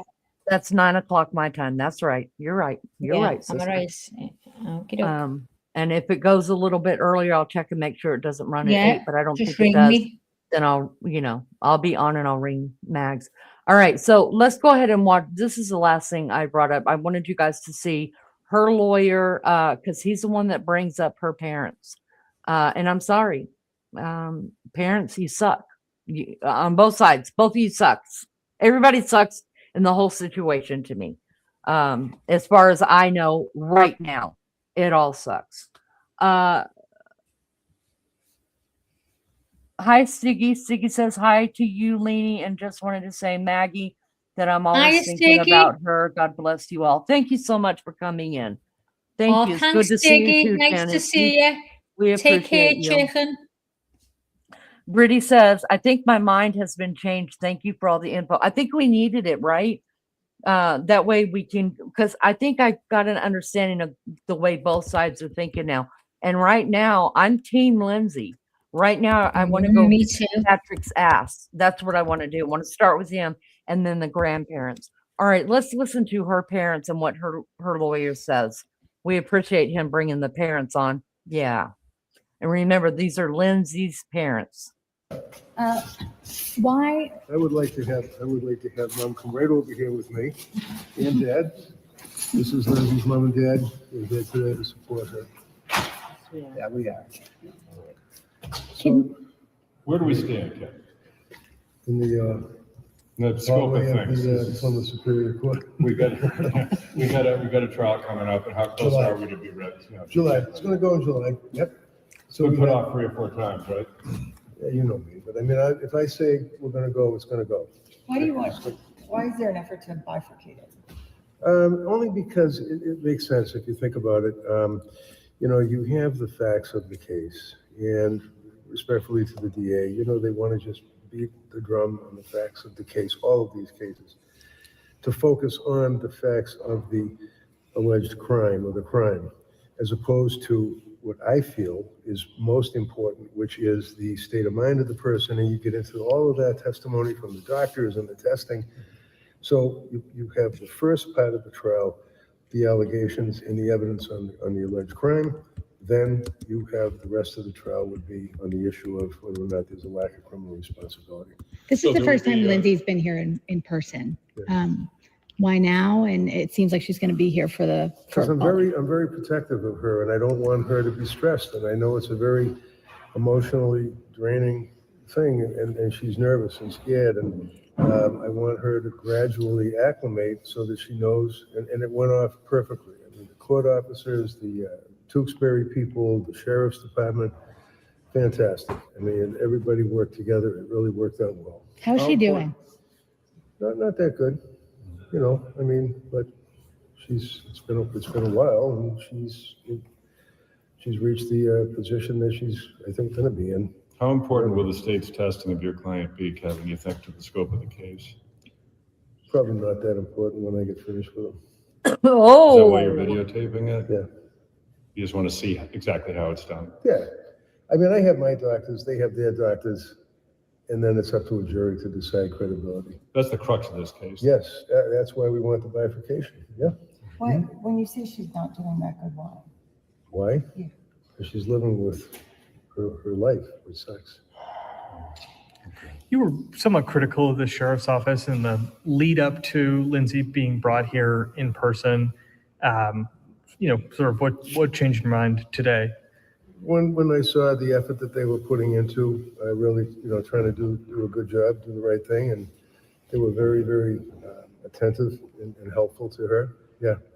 And how was it for you to have her actually physically here, and how was it for her to be here?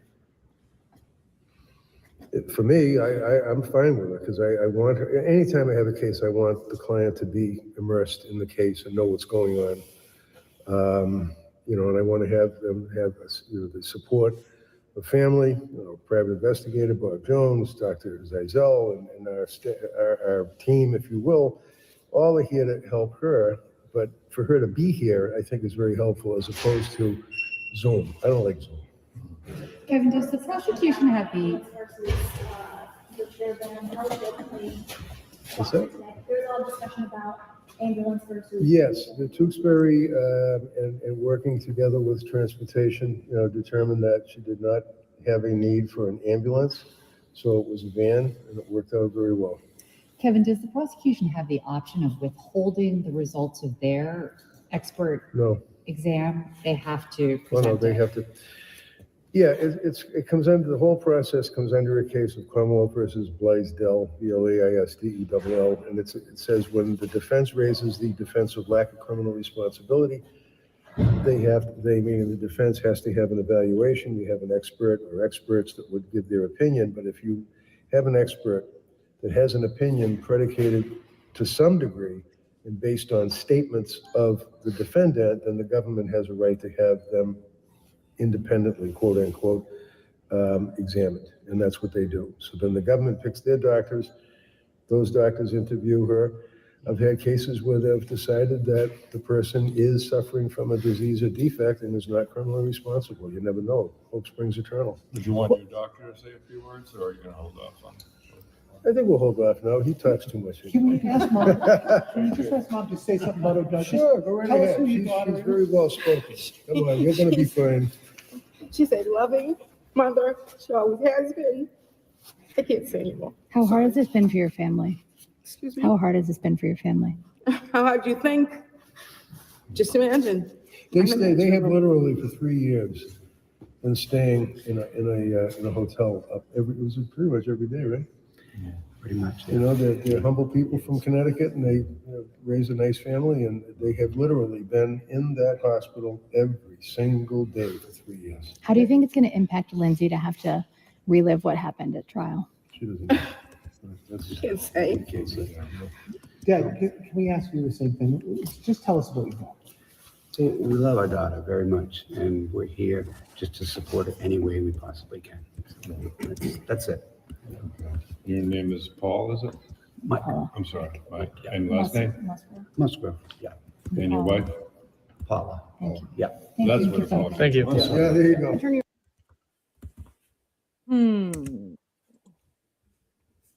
Well, listen, I've only got, can you guys hear me? Mm-hmm. Okay. I've only got one thing against that set of parents. Now, we found out in that interview that they live in Connecticut.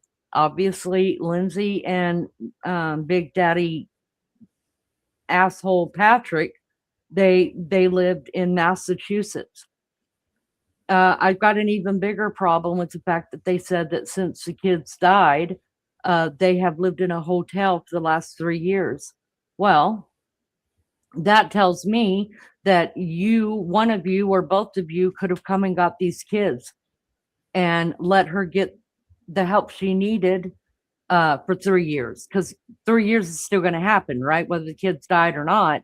So I'm not trying to be mean. I just want everybody who's got a responsibility in this to take the responsibility. You've been living in a hotel for 3 years so you could stay next to your daughter who murdered your grandchildren, and you knew that she was struggling with some kind of mental disability, and that she had suicidal ideations and ideations of hurting her children, and you didn't come for 3 years to take care of your kids or your daughter while Patrick goes and moves out with his kids. They failed these kids. They all did, and they all have to take the responsibility. Listen, they're parents of the year right now because they've, but you weren't grandparents of the year. I'm sorry. Lainey, Yes. they've recently had a baby boy. Are you kidding me? No. So they I'm did just have a reading it baby now. together? So Lindsay Clancy's lawyer confirmed today that Patrick Clancy is remarried to an IVF specialist, and they have just recently had a baby boy. I don't I've even got know a what to picture of say. the wedding. If you click on it, it goes off because the moderator has apparently removed it. But do you want to have a look? Yeah, I know.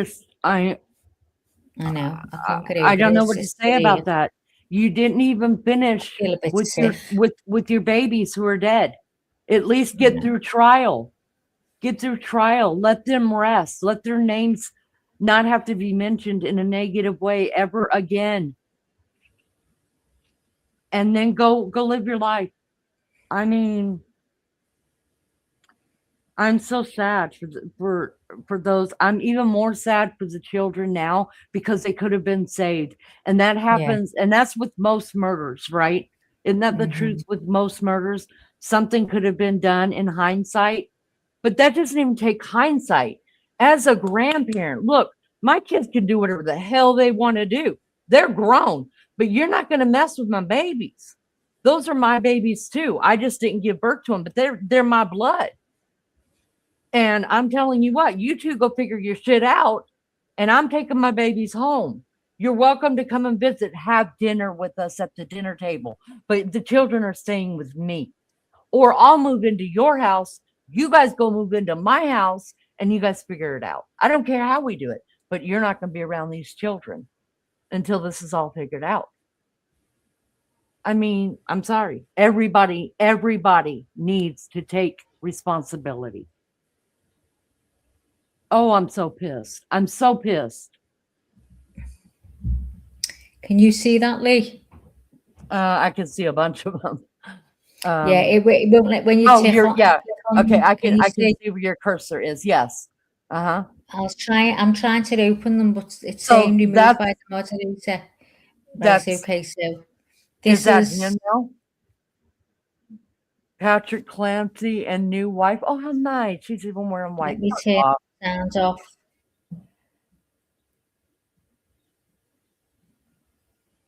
Oh, This is terrible, you guys. This is terrible. no, I can't get over it.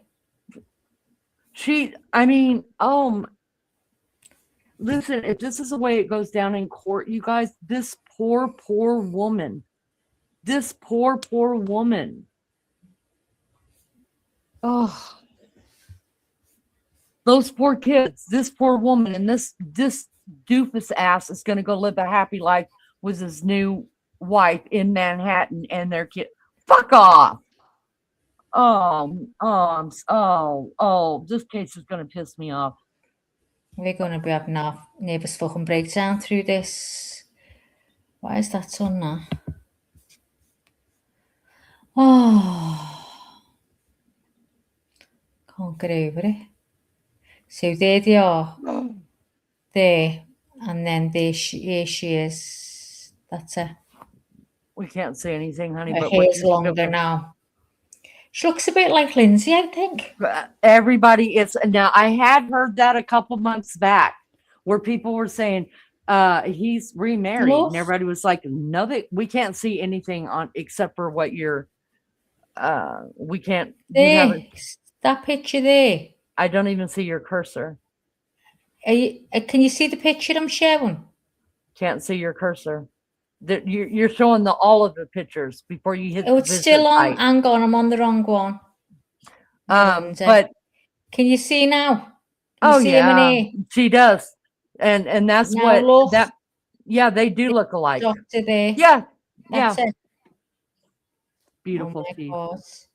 I'm always looking. And there's over a these picture teeth of now. her pregnant as well. Oh, is that her pregnant? Not that I blame her for being pregnant. Okay, good. Congratulations. Trying Sorry. to find where it's gone now. But not to Did you Patrick. see? I am not congratulating Patrick. Fuck off, Patrick. Fuck off. You dickhead. Brittany is saying, okay, wait. Misty says, I was angry at that poor lady at first. Me too. Brittany says, I think the only reason Patrick is saying he supports Lindsay is so he won't look like such an ass. Yeah, and if this does turn out that she was neglected by her doctors and her doctors failed her, he's got a lawsuit coming next against him. Well, they're all saying in this, I feel like he was cheating. So I think he was cheating. Yeah, I do These too. parents now. act guilty. Yeah, I think Daddy has got more. I like I said, I don't think he wanted his I'll do kids this. dead, but he didn't care that his wife was dead. No, he wasn't interested. He didn't care. I think she does look like Lindsay too. That's weird, isn't it? Siggy says, I don't know the case, but I believe in justice, especially for the children. Yeah, this is terrible. This is terrible. And I just think he's a little man. He could not even wait to let his babies rest, to get this. Not that they're not resting. I believe they're in the hands of God. You know, they don't know what's going on, but just their names, the respect that they were humans, they were here, they deserve for their father to see this through one way or another, whether their mom's guilty or whether it's against the doctors for over medicating her. I don't know, but he was their father. He should have finished seeing this through, because to me, even though I don't believe, you know, that they're in a grave somewhere, their bodies are, but their souls are with Jesus. I firmly believe that. But as a parent, like, the last thing I would be thinking about is going and doing the boom boom and the boots knocking with somebody else while my babies are laying in a cold grave somewhere. And nobody's even being held responsible yet for it. Shame on you. You're a shitty dad. Fuck off. His intention may have been to drive her nuts so she unalived herself, but it backfired when she took the kids. Exactly. Yeah, because I'm sorry. The parents, they all acted like they didn't give a damn about Lindsay's medical issues. They could have had just her. been said there. He would have gone on longer and said nothing to anyone. Yeah, but now he's being forced to, because all the trials, exactly. all of the presumptive trials and things like that started happening. So he had to come out because all that shit was going to come out. But it's been reported for over a year, but nobody could prove it because they can't find any marital records or divorce papers. Well, I'm sure the divorce was sealed. I just can't believe this, you guys. Well, you know what? Listen, we've done our due diligence, I think, Maggie. I hope that you guys were able to see that too. I hope we've given a pretty clear understanding of what is going on here and why this case is so important, mainly for these children. I got nothing for the dad right now. Maybe I'll eat my words later. Well, I don't mind doing that at all. But mainly for these children, maybe for this mom who actually did kill her kids, and maybe she was felled. We won't know until the end. And but I feel like we've done it as well as we can, explaining both sides of it. Because at first we were really pissed off with mom for killing the kids, right? And then all of a sudden things just started looking way different. And Patrick Daddy here, he's no saint. He's no saint. Brittany, I think it starts between 8 and 9. It wasn't put up on the courts yet when I looked, but I will find out after this, and we will adjust the time accordingly. And you can bet we'll be here. We will be here. Now, like I said, you guys, tomorrow starts opening arguments tomorrow. Tuesday, court is out, because even before they had this case ready to go, there was something that was important that somebody has to do. The judge or one of the lawyers already had a previous engagement, a funeral or something that is going on Tuesday. So they will not be in court Tuesday. It will resume Wednesday. And me, Maggie, or both of us will be here. And if not, I'll have this going. You guys come on over here, jump in chat, say what you want to say. As soon as anything's on, we'll be on. We will be here. All the pictures of the grave has just come up outside. Did you find the grave? It's just come up now, yeah. Do you want me to? Yeah, show it, because I went and looked at Find a Grave, but it wasn't out yet. But it doesn't surprise me that everything's gotten out now. Can you visit that site?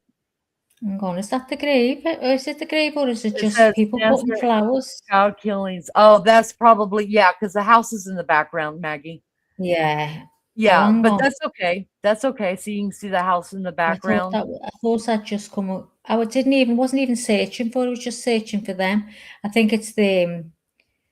Yeah, if you go all the way back up to the top, the big one up top. You can see a house in the background back there. Yeah. That's their house. So that's their memorial. And it's so beautiful. Oh. It is. It is. Y'all, heartbreaking. Heartbreaking. So, isn't it? All right, let's see. Thank you for remembering this. Karma will always take over when it counts. All right, I will try to make it. Thank you for allowing me to come in your chat. Maggie, and you sound absolutely amazing. And Leanie, wishing you many blessings. Thank you so much. We appreciate you guys. All right, y'all. Now I've given you something to lose sleep over, because I know for myself, I've got chill bumps and I want to go beat the hell out of this man. And I don't know if he's guilty of everything that I've charged him with, that I have charged him with, not only charged him with, but I have deemed him guilty of. And as far as I'm concerned, I get to sentence him. Well, he definitely could have done more. He should. Yes, he could have. He definitely could have done more ends off. Definitely. And he his should have mama, dragged her to that ER. I would have. That's right. And his And the mama can mothers. shove it right up her ass. Yeah. The mother who said, well, my son's got to go on with his life. Fuck you.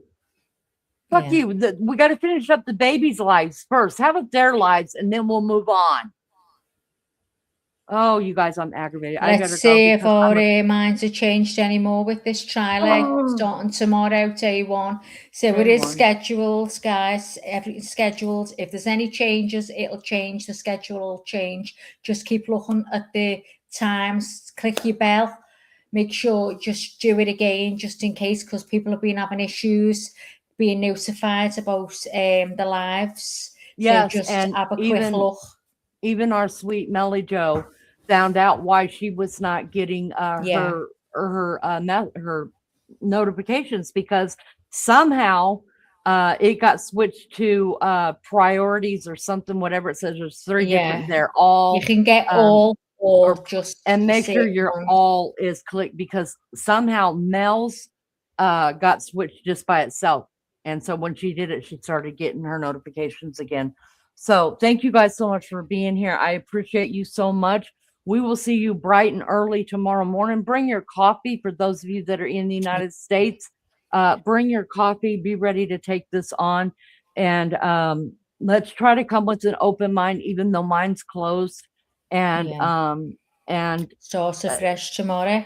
I'm passionate Let's hear the about details, stuff. yeah. Passionate. Yep. Oh yeah, All right. it's So so sad, them poor kids. It really is. They've been definitely being failed by the dad as well. I'm sorry, but thank y'all for being here so much. Maggie, I'm going to let you shut it down. Okay, love. Love you guys so much. I'll see you guys bright and early in the morning.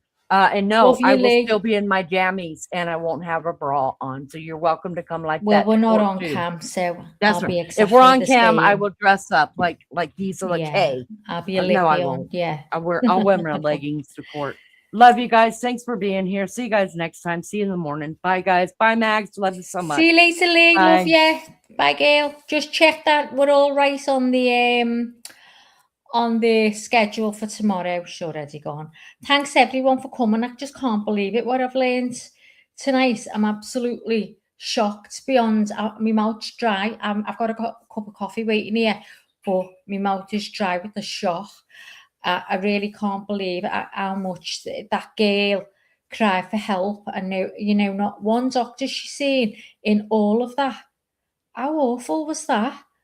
I mean, he's intelligent enough to know that girl, if your spouse, partner, whatever, is struggling like that, I couldn't bear it. I'd have to get help. Whether she wanted it or not, I'd have to get her help. Because when you've got 3 babies as well, you need to be careful. If the mum goes down, it all goes down. She's the main provider, isn't she, for babies in the house and everything else? That's what it normally is. I'm not being sexist to anything, but it's just, I just feel he could have done a lot more, and so could the family. Mum, his mum, should have stepped in, especially his mum being a nurse and knowing about this thing. Okay, she asked for one therapist to step in. Surely they could have had it in detail and said, listen, she needs to see someone else. She's got 3 babies there. She's having these thoughts. I'm worried. Isn't that the normal thing to do? It's just so sad. Anyway, thanks all for coming in. Stiggy, thanks for coming in. I always remember you too, Stig. I don't forget you.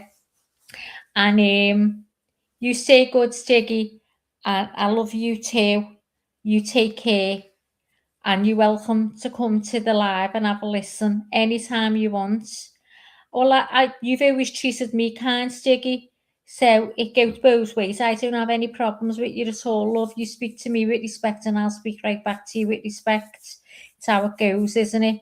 We've all got our ideas of life and everyone's is different. And you just got to respect that you won't believe what I believe and vice versa. And that's how people get on, isn't it? But thank you, Stiggy. I'm sending you a big love, a big hug, and you take care. And again, thanks for coming in. Brittany, it was lovely to see you. I can't believe this case. I can't believe it. I can't wait for the trial to see what happens. It's just awful, isn't it, Brissy? Misty, I hope you enjoyed it. And thank you for coming in as well. She said his intention may have been to drive in. I thought that before. When I was looking at the pictures, I was thinking, was he trying to drive it down the bend? So she'd do herself in. You never thought about the kids. It backfired, yeah? Yeah. I don't know the case, but I believe in justice, especially for the children. Yeah, it's awful, Stiggy. You need to look her up. Lindsay Clancy, this trial starts tomorrow if you want to watch it, but it's going to be very interesting. Brissy, anyway, thank you for coming in, love. I'm just looking to see who else was here. Pink, don't know whether you're still here, girl. Why is these, there's some comments that are like sort of really pale and others are very, very bright. Is that because they've gone or something? I don't know how that works. If you're still here, June, good to see you too, Toshi or Trashy, whatever. Speak to you all soon. Love you all. Take care and see you tomorrow. Don't forget to check your bell because you never know if it's not on important things or whatever, or just go and check it because everyone's having problems with YouTube with one thing or another. There's like it's showing the amounts watching the lives low when they're not. So there's a few crazy things that are happening. So just keep your eye on that. Ciao, Stig. See you soon. God bless you and yours as well. Take care, love. Bye, everyone. See you soon.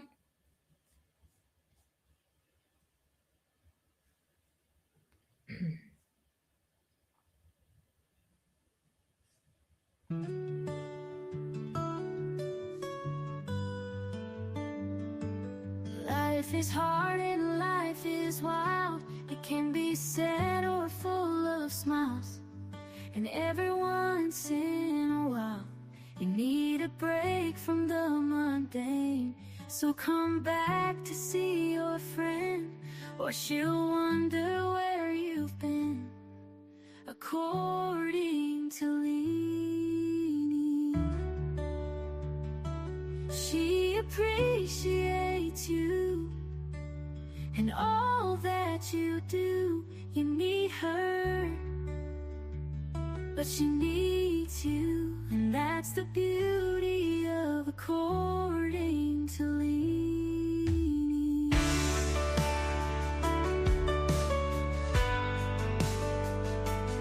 So thank you for your time. You are a friend of mine. I'll be happy to see you again on the next According to Leanie. Be good or be good at it. Until next time, love Leanie, love Leanie, love Leanie.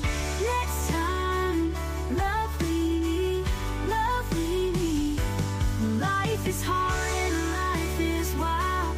It can be sad or full of smiles. And every once in a while, you need a break from the mundane. So come back